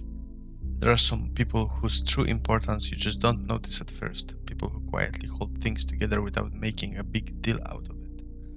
That's what Cornelius was. Always by Athena's side, he calmly and carefully helped us all stay on track, reminding us of our shared humanity and the values that had brought us this far. I cannot imagine how painful it must have been when Athena left him behind. When he went on his so-called research expedition, most people thought he went looking for her. To be honest, I thought he might never come back, and I was surprised when he finally did. I still don't understand how she could leave him. They seemed to love each other so deeply. After he returned, Cornelius was different. He founded the Museum of the Simulation and very rarely left his premises. The archive scholars doted on him, but he walled himself off, becoming almost as much of a recluse as Eustachius, and only then did I slowly understand how much the city had lost. Ja komentuję komentarze komentujących. Blake. God appears and God is light to those poor souls who dwell in night, but does a human form display to those who dwell in realms of day. The prime mover, excerpted from considerations by Eustachius. Numer 2. While it is hard from our vantage point to fully believe in any of the ancient religions, I must admit that I have come to believe in the existence of a prime mover. Not a designer as such, certainly not an interventionist god, but some force that set the universe itself into motion.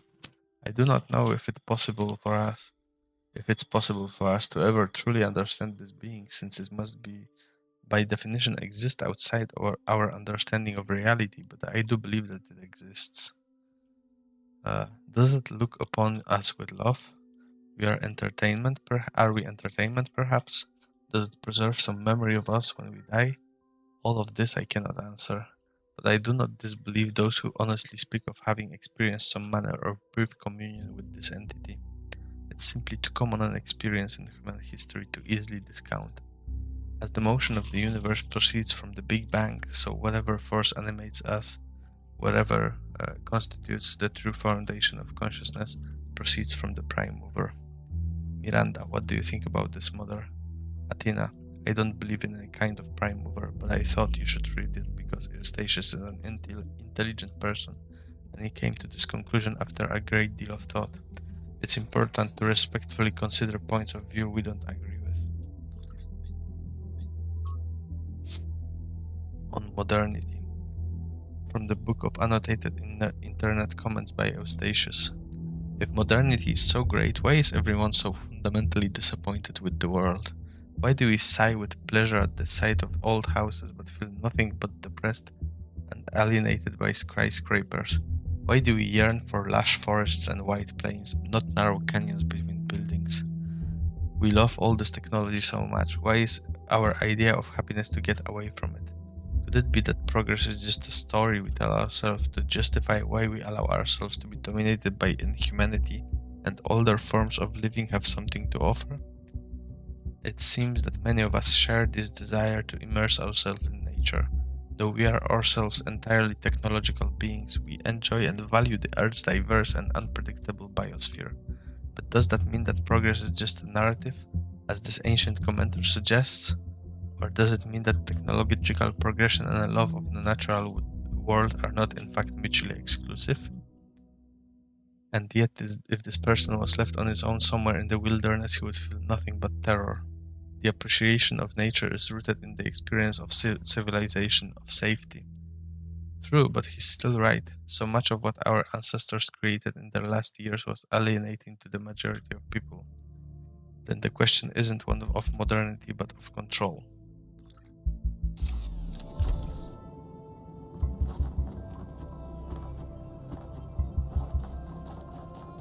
Oh, Miranda. If we believe that life is inherently valuable, if we think that other species are worth preserving, and we recognize that most of the universe is barren, then it follows that we have a duty not only to defend life, but to spread it. If life is the most valuable thing in the universe, then perhaps in a sense, the cosmos itself is depending on us to do this. Like birds carrying seeds to uninhabited islands. Maybe that's our role in the galactic ecology.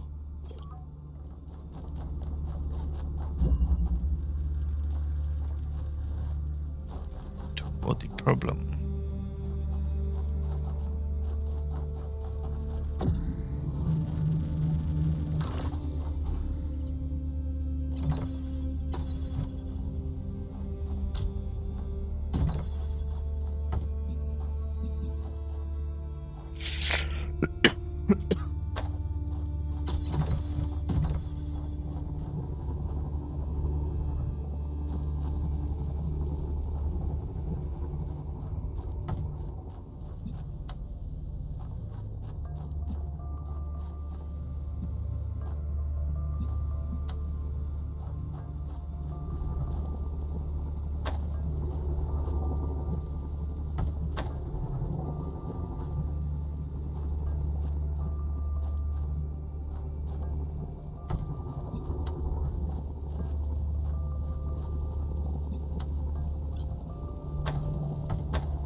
Spoko.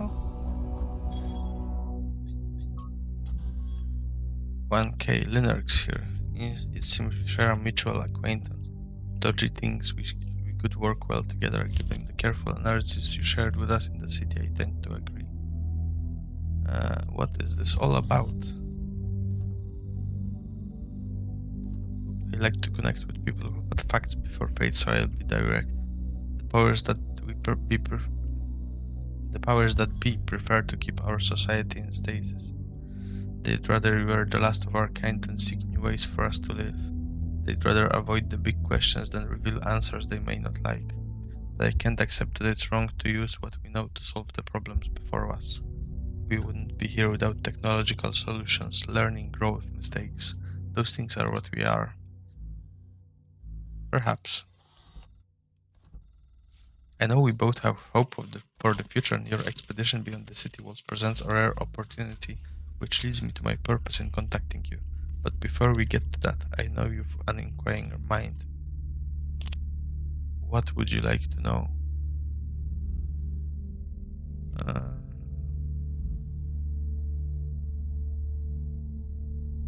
I just want to know, what do you want with me? I think the island you're exploring holds knowledge far in advance of our own. There will be a great pressure on your team to leave it hidden, but those secrets belong to us all. We all deserve to learn and to grow. I just want you to approach your work using the scientific outlook you've been programmed with.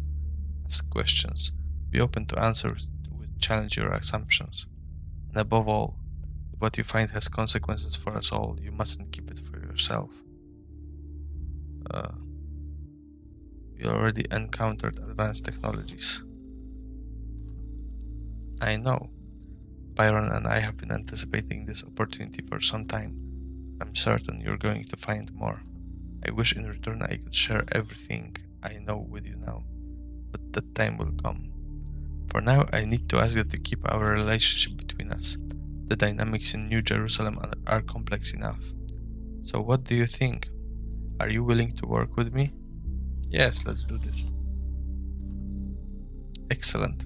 Well, usually there's a bit more of a ceremony when someone new joins the cause. Nothing fancy, just a subtle branding with hydrogen peroxide. But that will have to do until you're next in the city. In the meantime, welcome to Society Systemica. Wait, is this some kind of secret society?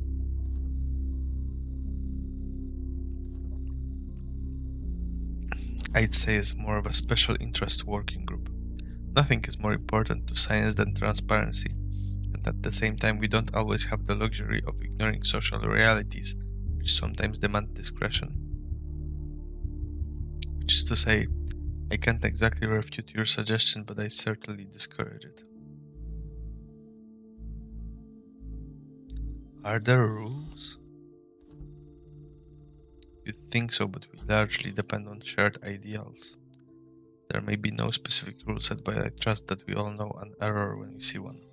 Is there a secret handshake? Well, yes, now that she mentioned it, though it's actually a randomly generated code phrase. 44 laughing lullabies. Are there others? Other members of Systemica or other groups like ours? To be fair, I can't tell you as much about either as I like, but reason would suggest that you and I are not unique in this world. Thank you. Let's stay in touch.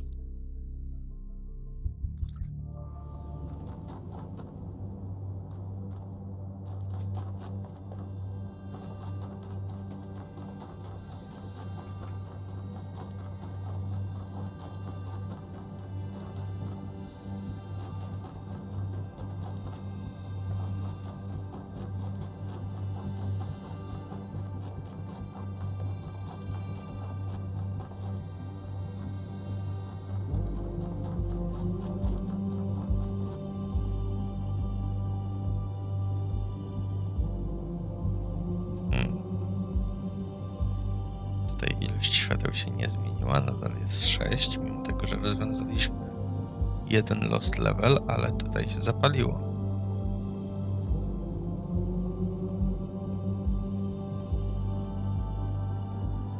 Ciekawe.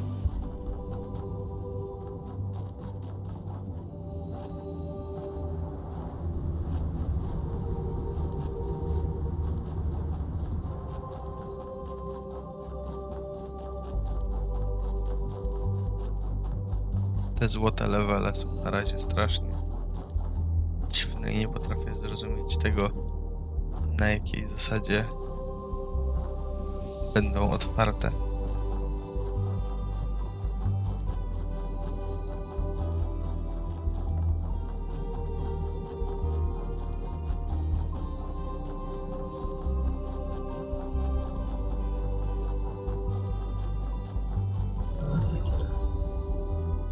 I think you just picked up some kind of decryption key. Could try using it on those terminals inside the puzzles.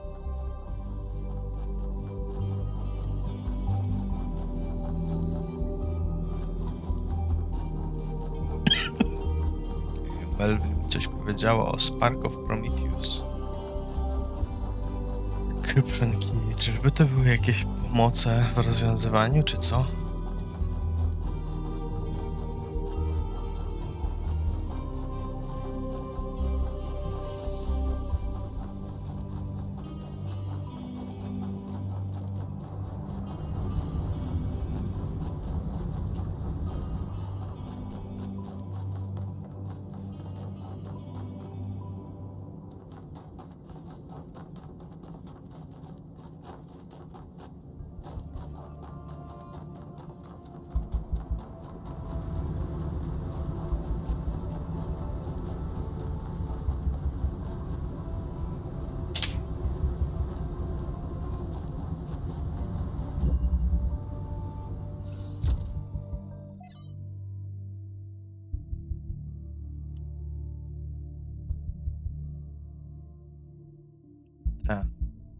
Not every trial must be overcome as its creator intended. Sacrifice one of my sparks, and I will free the fire hidden in this labyrinth. Nie, dziękuję. Nie mam zamiaru. Looks like Prometheus has given us a way to circumvent some of these puzzles. So each puzzle has a backdoor. I guess the mythological Prometheus was kind of a trickster, so that tracks.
Myśleli o tym, że ktoś tutaj może wskoczyć.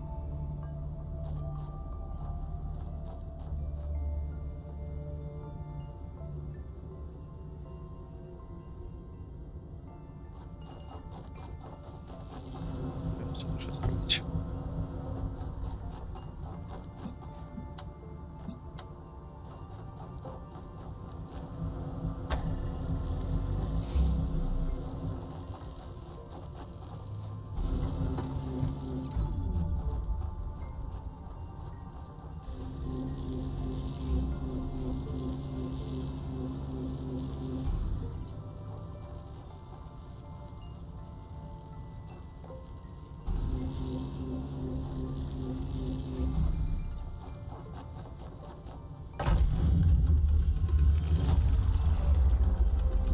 I'm glad to see all those overloads haven't damaged your logic circuits. Muszę jeszcze pójść do tyłu. To jest Sfinks.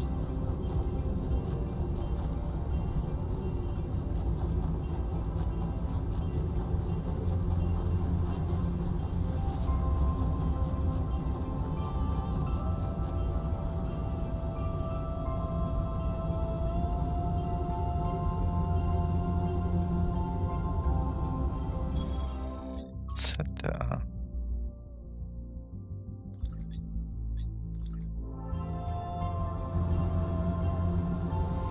Jak zwykle potrzebuję lepszej jakości zdjęcia, więc sobie zrobię po prostu telefonem.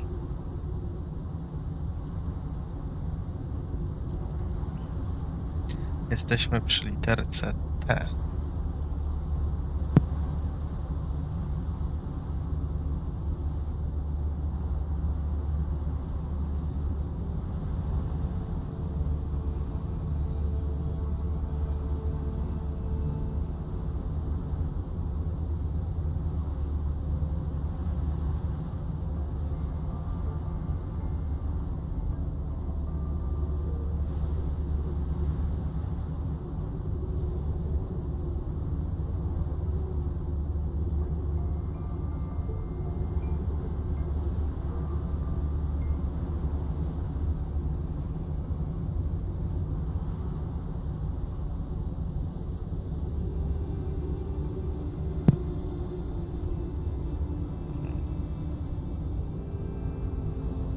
Jedyne co teraz mi wpada do głowy to to, że brakuje tutaj literki G. Bo... Co te, a G to są te jak tutaj, tak. C jak trzeba iść tam, a jak spojrzysz w tamtą stronę. Nie no... Jakby jedyne co mi się tutaj kojarzy to literki DNA z CTAG.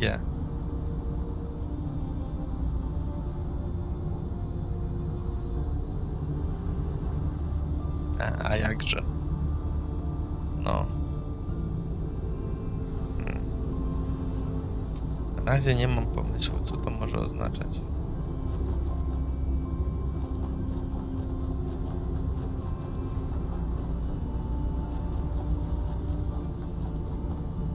Chyba, że jest coś wewnątrz puzli, co nam odpowie.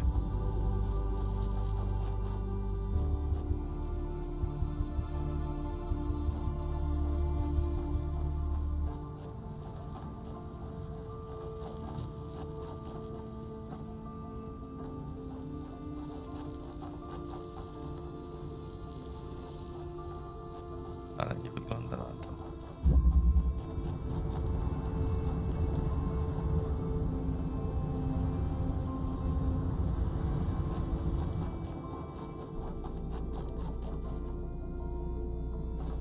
Ojej, daleko będziemy biec.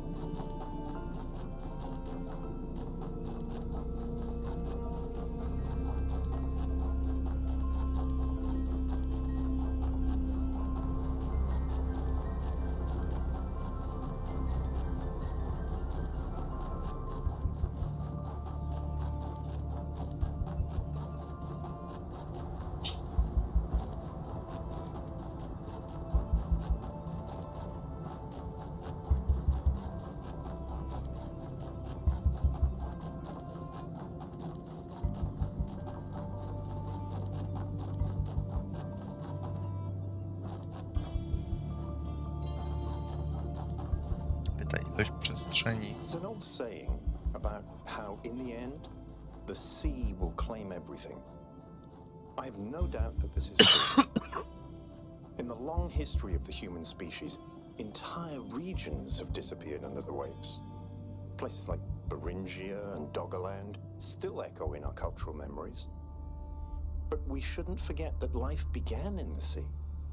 We are the children of the sea. And it's not through floods and ruin that the sea will claim everything, but through us.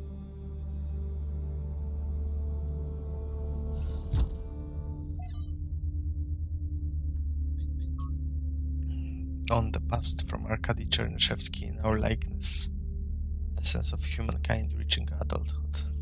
With alarming frequency, our mythological narratives conceptualize our separation from nature as a fall, a punishment for sinning, a loss of innocence, a decline from a golden age. We believe that a better state of humanity is possible, but insist that this state must be in the past, and yet our historical experience has been the exact opposite. For all the horrors of modern war, and they are considerable, relatively few people today have to suffer the unspeakable agonies that our ancestors went through on a daily basis. This is doubly ironic that we place our golden ages in the past, but very rarely ever consider what life was actually like for the people whose genes we carry. How cold they were, how hungry, how frightened of the cruelty of nature. What unspeakable pains they must have experienced when they were sick or injured. How many of their children they had to lose, unable to help, begging the heavens for mercy and never receiving an answer. The past is a slowly receding tidal wave of grief. The battle for human emancipation is not yet won, and the path has been far from straightforward. And yet, in but a few thousand years, we have eliminated a great deal of suffering that before must have seemed unavoidable and eternal. Some still suffer, their lives held ransom by politics and economics, but at least now we know that a better world is truly possible, and it lies in the future. Hypatia's Journal. From Hypatia's Journals, Volume 1, The Founding of New Jerusalem, dzień 132. We had a bit of an incident today, nothing major, but it still woke us all up. Sent us away from the camp, alone even though we had agreed that we should always go in teams, and she encountered a group of the herbivores that we saw on the first day. Cows they are called. Apparently our ancestors kept them as livestock. Eustachius says they squeezed them for liquid, but I find that hard to believe, but I digress. Sun encountered a herd, and just as predicted, the animals were passive at first, friendly even.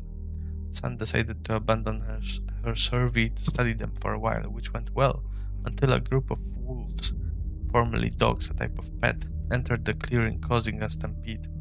Sun is alright, only minor scratches to the bodywork and a few torn wires, but it was a close call. I guess we'd gotten a little complacent, a little too comfortable. We'll need to be more careful from now on. Trevor. Now I have to talk science fiction for a bit because I love science fiction, but it drives me nuts. There's this cliche that shows up over and over, and every time someone uses it, everyone pretends it's really profound. It goes something like this. A scientist invents something good, but, oh no, it's actually really bad. You could have something that makes your life better, but no, you can't. How dare you even want it? That's hubris. That's playing God. And it's never anything that reflects the real world, right? It's never, oh no, you invented a vaccine for cervical cancer. Oh no, you invented a new class of antibiotics. Oh no, you cured malaria. How dare you? Those diseased mosquitoes are way more important than human lives. How did science fiction become so reactionary? You know, if we all thought this way, you guys wouldn't even exist. At least Alex agrees with me. She has good taste.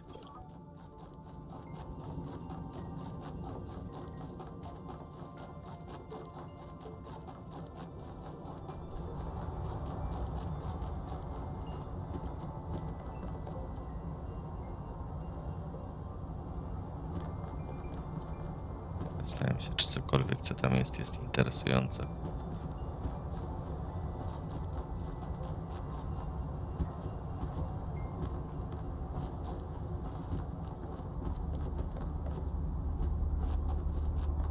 Spróbujmy tam pójść.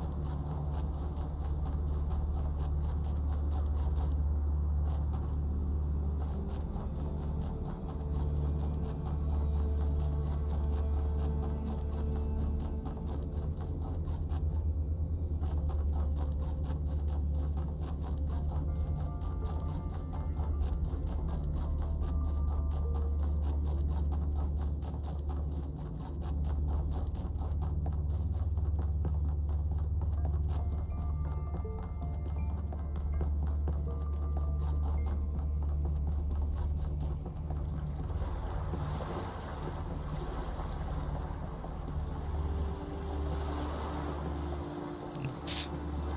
Tylko zmarnowany czas.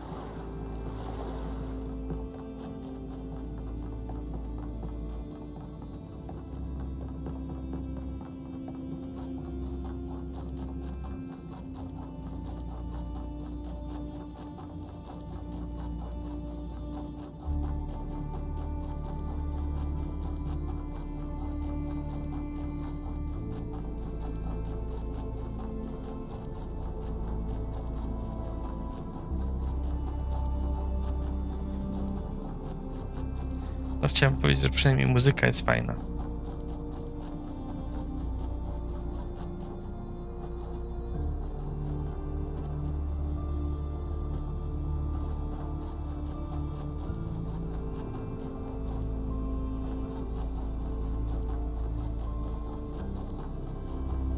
Czasami pustka jest potrzebna.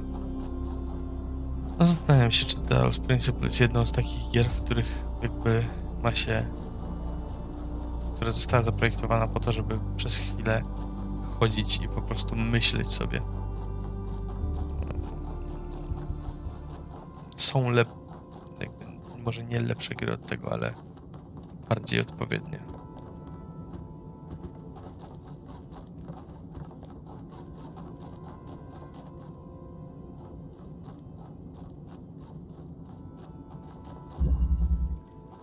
Drilling Party.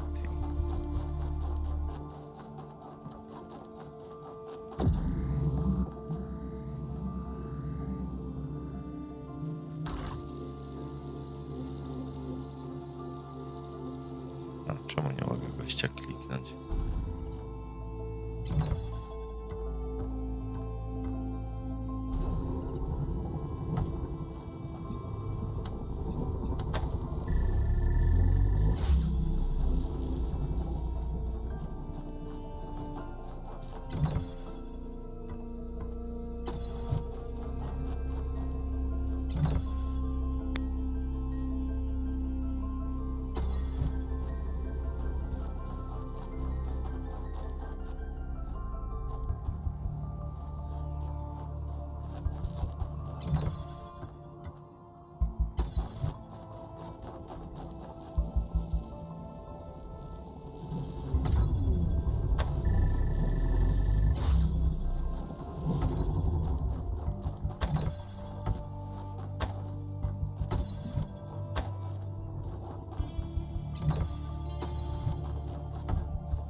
Cieszę się, ten z tym jakby w końcu zarejestrować router porządnie i przenieść go do innego pomieszczenia, bo ja chciałbym się tego robić.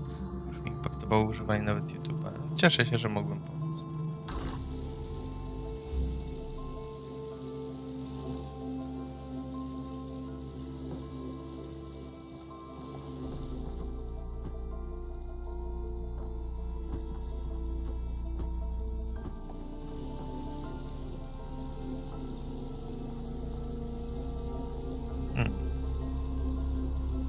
Czyli ja mam tutaj w ogóle wystarczająco dużo narzędzi do tego, żeby to wszystko ogarnąć.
Miałem wystarczająco dużo.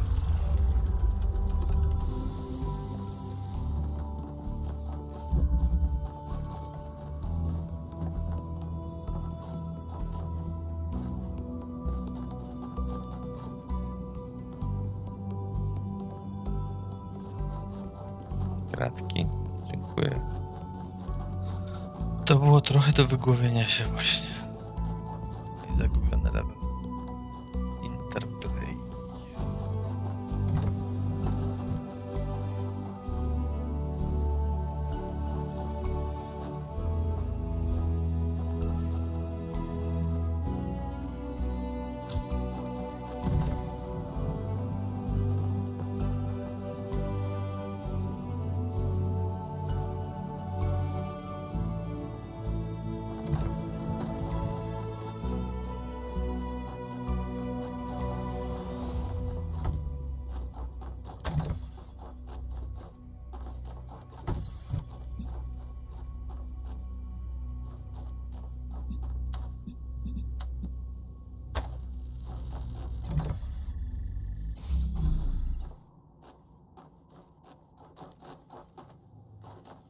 Już mamy.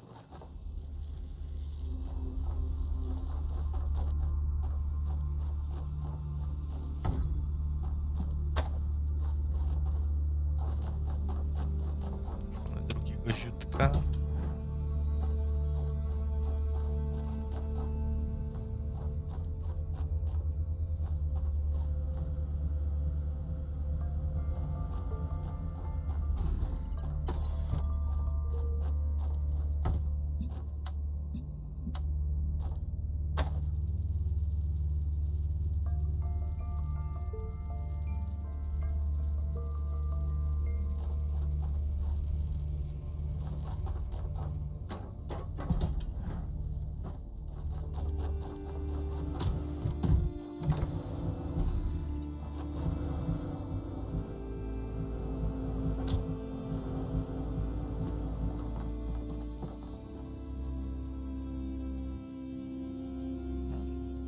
Pytanie, czy to będzie prawidłowe.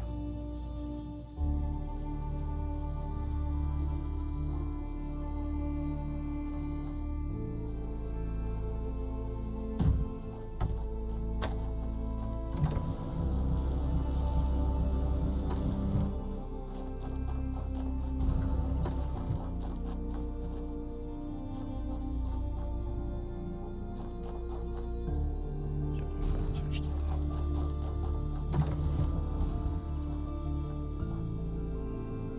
Proszę bardzo, stój tu.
Chyba heksahedronu się już nie da przenieść z powrotem.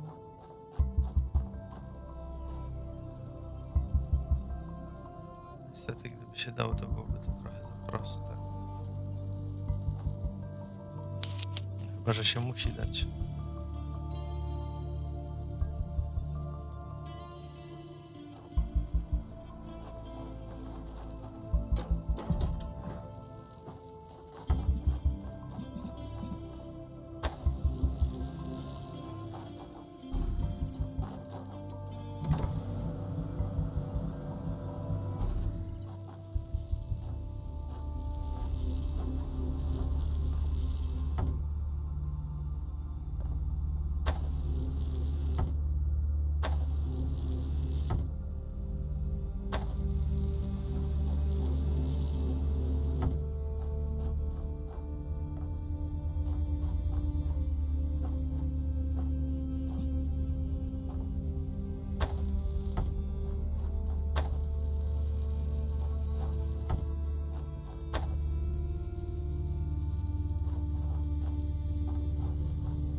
Fascynujące, ile rzeczy można w trójwymiarowym środowisku zdarzyć.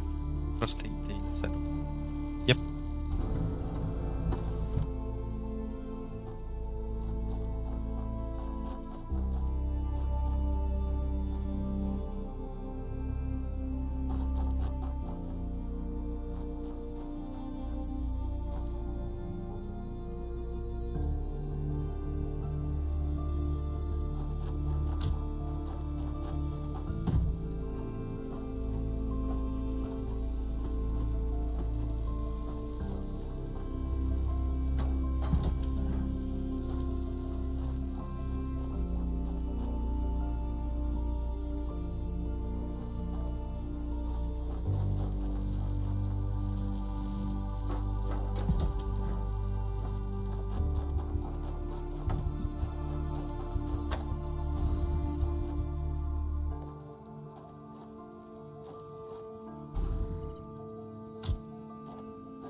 Ale jak na razie to ta.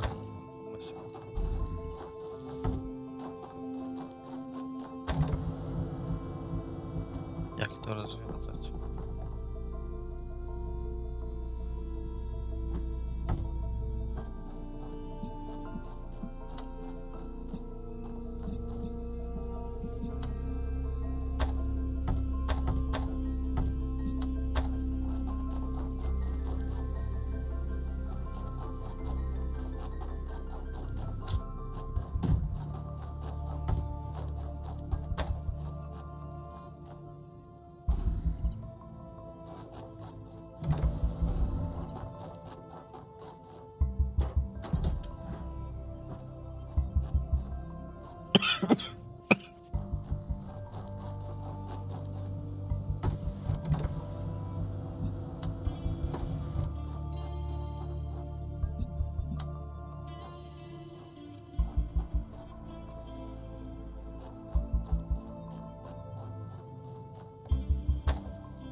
tak będzie.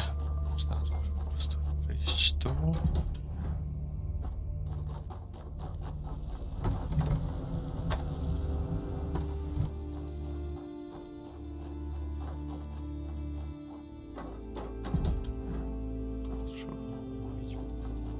Pasy widoczne.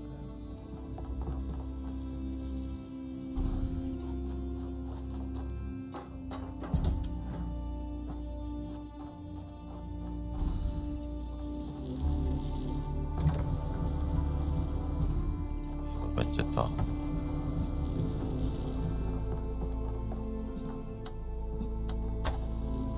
Tak.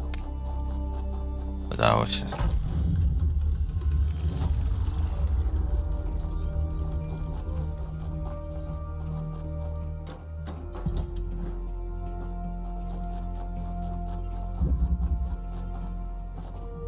No, tos.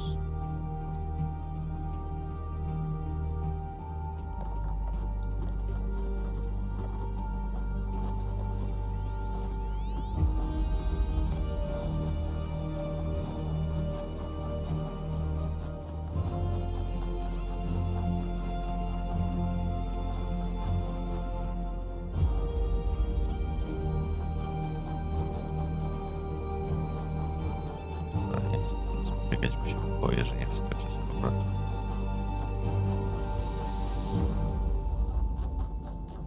O! Kolejna wizja. Czeka.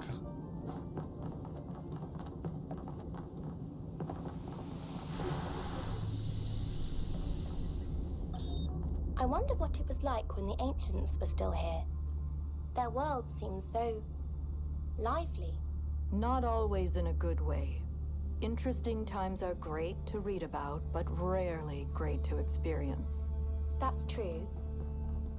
But they left behind so much art and philosophy and religion, and so many strange stories. Is New Jerusalem like that? It was, in the beginning.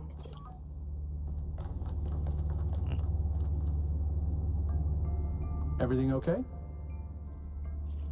I think about Miranda's idea that it's our duty to spread light. Our ancestors thought they could introduce new species to existing ecosystems, and it never turned out well.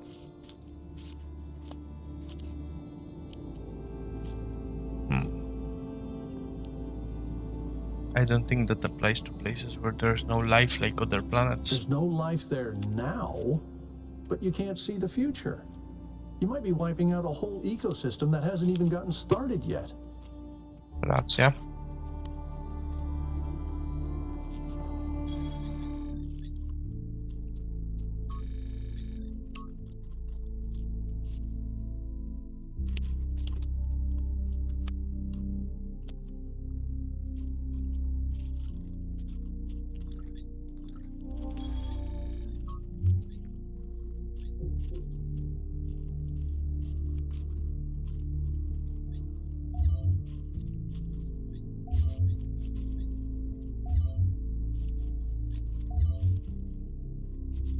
Dobra. To z tego, co tutaj mam, cały czas brakuje mi rozmowy z Byronem.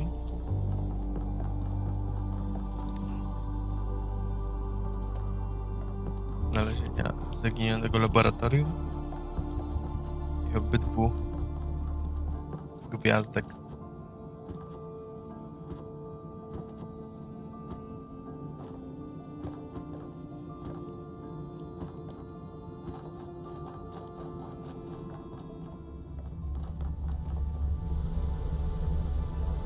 Laboratorium już znaleźliśmy.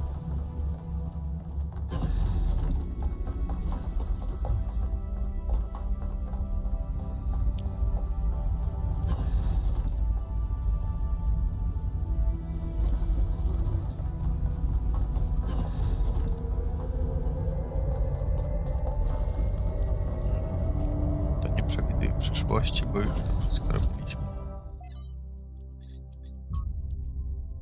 From Quentin to Athena, dear founder, I never got to know you. People tell all these stories about you and I don't know what to believe. Some people say to us, Cornelius. Others say Cornelius is too blinded by grief. Some say Byron stands for the truth. Others say he's a fanatic and a radical and we should listen to the mayor. There doesn't seem to be a way of getting a straight answer. Why did you abandon us to this chaos? Why can't you just come back and sort it out? If you are reading these messages, don't you care? Dear Founder, thank you for everything you did for us. I am grateful for the life that I have, which would not exist without you. I hope wherever you are now, you are at peace. Triale 938 do 1000, wersja 0.12, successfully deployed. New labs established to avoid interference, first successful duplication of advanced machinery. Triale 1001 do 1308, data collection and analysis, translation, groping in the dark. Trial 1309, but QFT fails to account for this. Must rerun trials, maybe God was just trying to make an apple pie from scratch. Must rerun trials 1212-1294.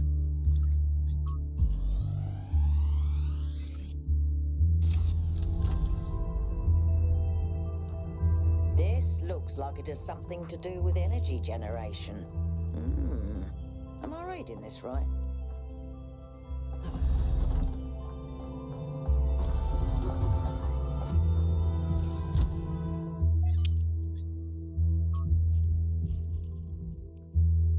O great and sacred Founder, I believe I have discovered the truth that our so-called leaders have hidden from us. This absurd and sacrilegious goal they have us working toward, this hubristic completion day foolishness was never your true intent. Even this abomination of a city that calls itself New Jerusalem is a deception. Why would you want us to return to the sinful ways of our ancestors, strangling the living soil with steel and concrete? No, it was when you and the first companions lived humbly amongst the splendors of Gaia, having no need for all this wasteful ostentation, inherited from our weak and decadent ancestors, that you showed us the true path. After all, why would the progenitor has given us such hardy bodies if she had intended for us to live in unearned luxury?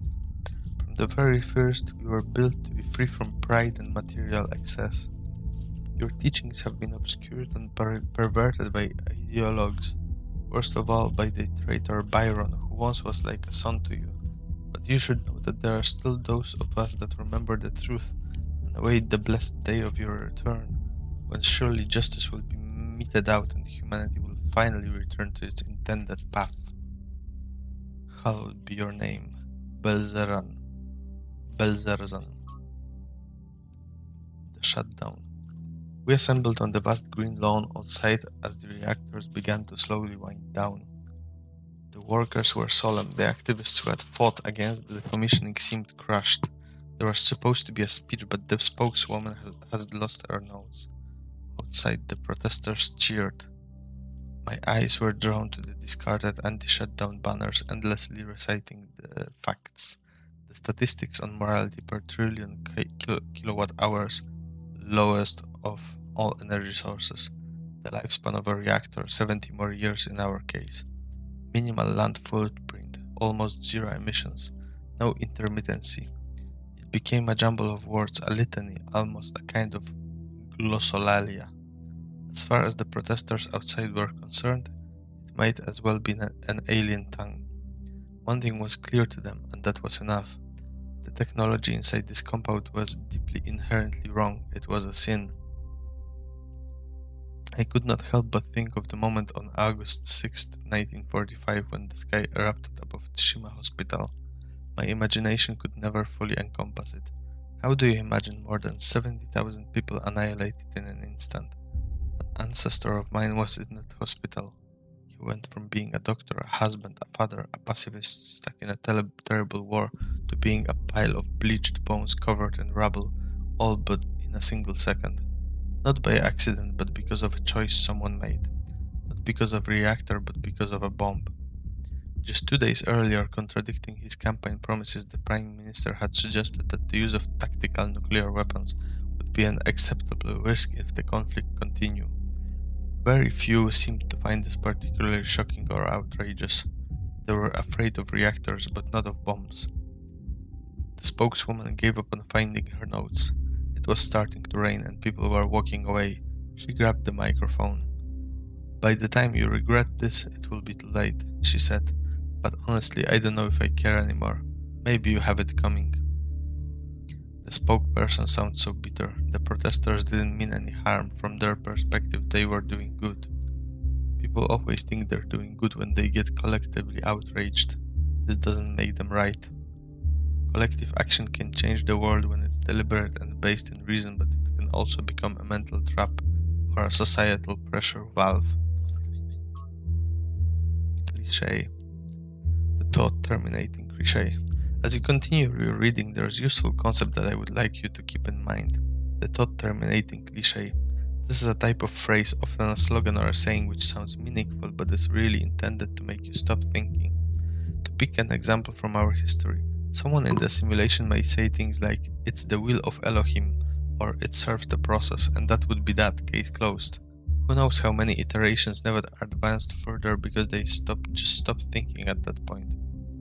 Do note, however, that a thought-terminating cliché is not the same as a lie.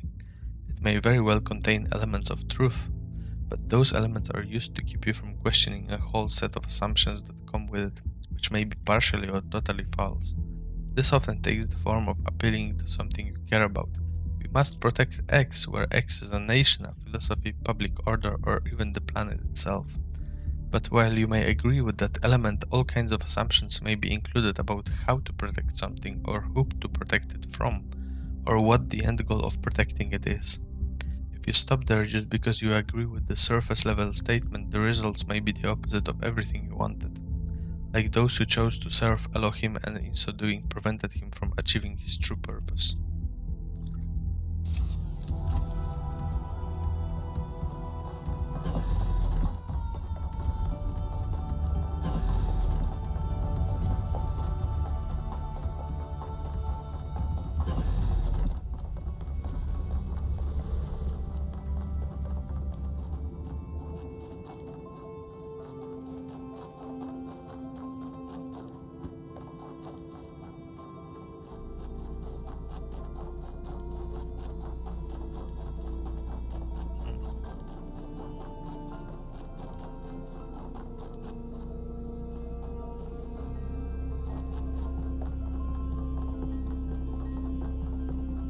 Jeszcze został Byron i gwiazdki. Ale niestety jest już prawie północ. Ja streamuję już od 3 godzin, więc myślę, że na tym zakończymy dzisiejszy stream. A, jest Byron. Dobra, to jeszcze pogadamy z Byronem. Hey, 1K. Która jest godzina? Prawie północ. 23:43. What if Athena left the island long ago? Then at least we may be able to find out what happened in New Jerusalem, why she came here.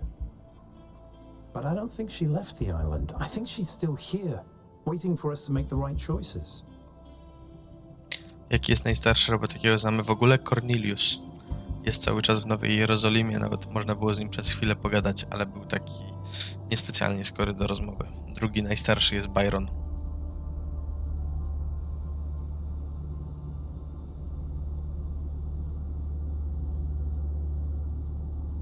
What makes you think that? It's hard to articulate. Cornelius ma There trzeci. just seems to be so much intent here. There has to be a reason for all this. And Athena is the only reason that makes sense. Ogólnie jest tak, że ze Złotego Dysku, czyli z zarówno podstawki, jak i Gehenny, Athena powstała i ona od razu stworzyła Corneliusa i tego drugiego, tego z numerkiem 2, nie pamiętam tylko jak on się nazywał. Po czym stworzyła kolejne 10 robotów. I Byron jest z tej dziesiątki, a Cornelius jest tym drugim i trzecim. Why do you believe that there should be more people? I think every single human being is completely unique, and every instance of consciousness is a miracle. the more of us there are, the more alive the universe is. And the more we all interact with each other, the more complex the life of the universe becomes. So I believe that people are a fundamental good. I don't believe we're all flawless, but I think every one of us matters precisely because nothing else does. Tell me a joke. Okay. How many robots does it take to change a light bulb? I don't know. How many? Replacing a light bulb is a waste of resources, and the founder would be outraged. That's hilarious. Herman didn't seem to think so. Czekaj, co on tam takiego powiedział, że mówisz, że pozytywny nihilizm.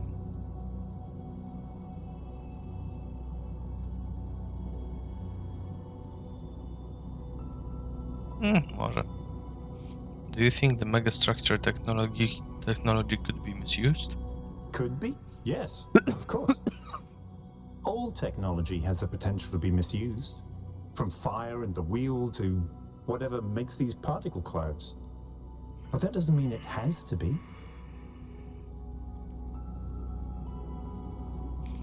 Does your faith in humanity ever waver?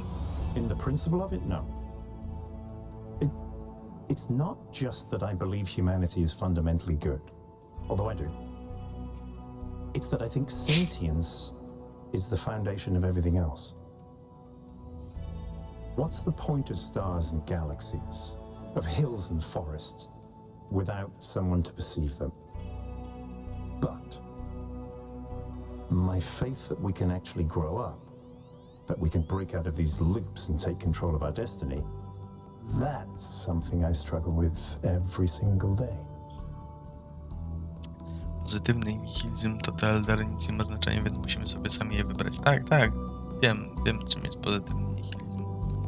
Po prostu zastanawiałem się, co on takiego powiedział, co potraktowałeś jako to. How did Major Hermanubis got elected? Herman? Honestly, I think he makes people feel safe. The world beyond our walls is frightening. Human history is full of failures and disasters. It's easy to look at that and recoil. Herman offers a vision of the future that feels contained, manageable.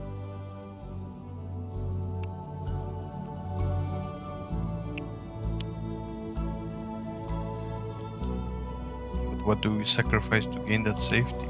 Precisely. Our curiosity, our creativity, our ability to grow. Everything that made us who we are. To me, that's not worth it.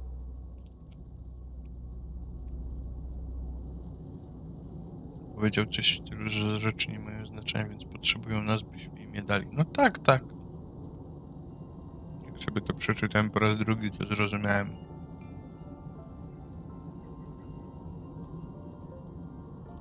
If technology isn't the problem, why did our ancestors destroy themselves? Because they refused to grow up. They refused to take control of their lives. They let bureaucrats and financiers determine their destiny, and those people could not think beyond themselves, beyond the tiny, insignificant moment they were trapped in. Their technology could have saved them, but what really failed them was their imagination. What are the implications of Melville's analysis of the particle clouds? Athena was always trying to understand the reality underneath what we perceive, the objective truth. That's why she was capable of leaving the simulation. And even after she was free, she never stopped trying to understand more. I suspect her research took her another step closer to understanding the truth. And such steps always challenge our conception of the universe. But that's the wonderful thing about science. We can adapt our views to the evidence. Do you believe in the existence of something sublime or transcendent? In the sense of an interventionist deity? No. I wouldn't rule out the possibility, but it's not something I personally believe. But I do think there is something genuinely sublime in this universe, and it's right in front of us. consciousness. The fact that this sense of self is even possible, that an arrangement of matter can produce a self-aware mind? Think about it. It's a fundamental property of the universe, an unbreakable law that matter has the inherent capacity to become more than the sum of its parts. That is the definition of transcendence. Notice that Miranda called Athena her mother. She did, yes. Is that usual? Some people in New Jerusalem choose to live in family units, although usually that involves marriage or equivalent ceremonies, not having children. You could say that Athena was a kind of mother to us, and Cornelius a kind of father, but it's not quite the same. Thanks, that's all. Okej, zostały nam gwiazdki, ale w tym momencie nie mamy bladego pomysłu. On się natychmiast spiął przez ten temat. Jaki? Rodziców czy czego?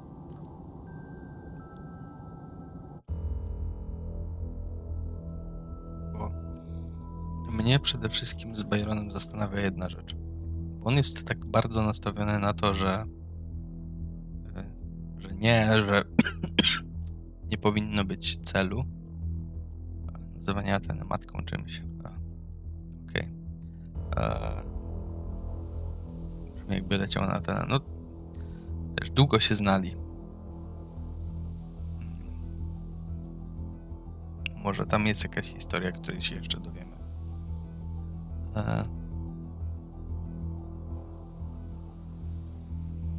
Zastanawia mnie ta sugestia, że właśnie ten goal 1000 robotów wcale nie był ustawiony przez Atenę. Ale Byron jest jednym z pierwszych robotów. Powinien o tym wiedzieć, gdyby tak nie było. I sam jest przeciwko temu celowi.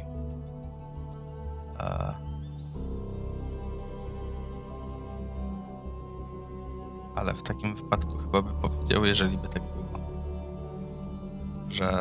że ona nie miała takiego celu. Chyba, że ma jakiś ulterior motyw w tym.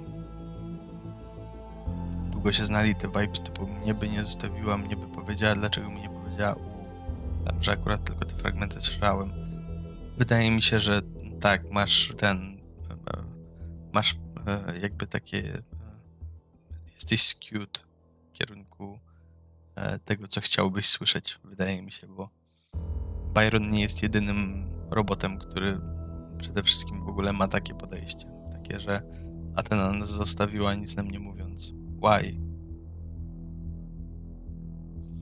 Więc to nie tylko on. Nie tylko on byronizuje. No dobra.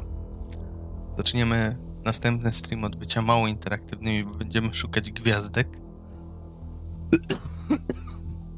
Gwiazdki się szuka ciężko. W każdym razie 3 godziny 16 minut, z 7 minut północ. Wydaje mi się, że wystarczy na dzisiaj. Nie wiem, czy jutro będzie stream, nie wiem, kiedy będzie stream kolejny, bo teraz miałem trochę czasu, bo już trochę wyzdrowiałem i jednocześnie nie miałem jeszcze pracy, ale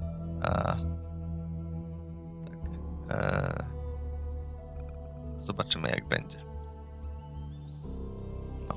W każdym razie dzięki wielkie za utrzymywanie towarzystwa i oglądanie. Ja się świetnie bawię przy tej grze. Jestem zachwycony jak na razie. Jak na razie to jest wszystko, czego oczekiwałem. Także jest super.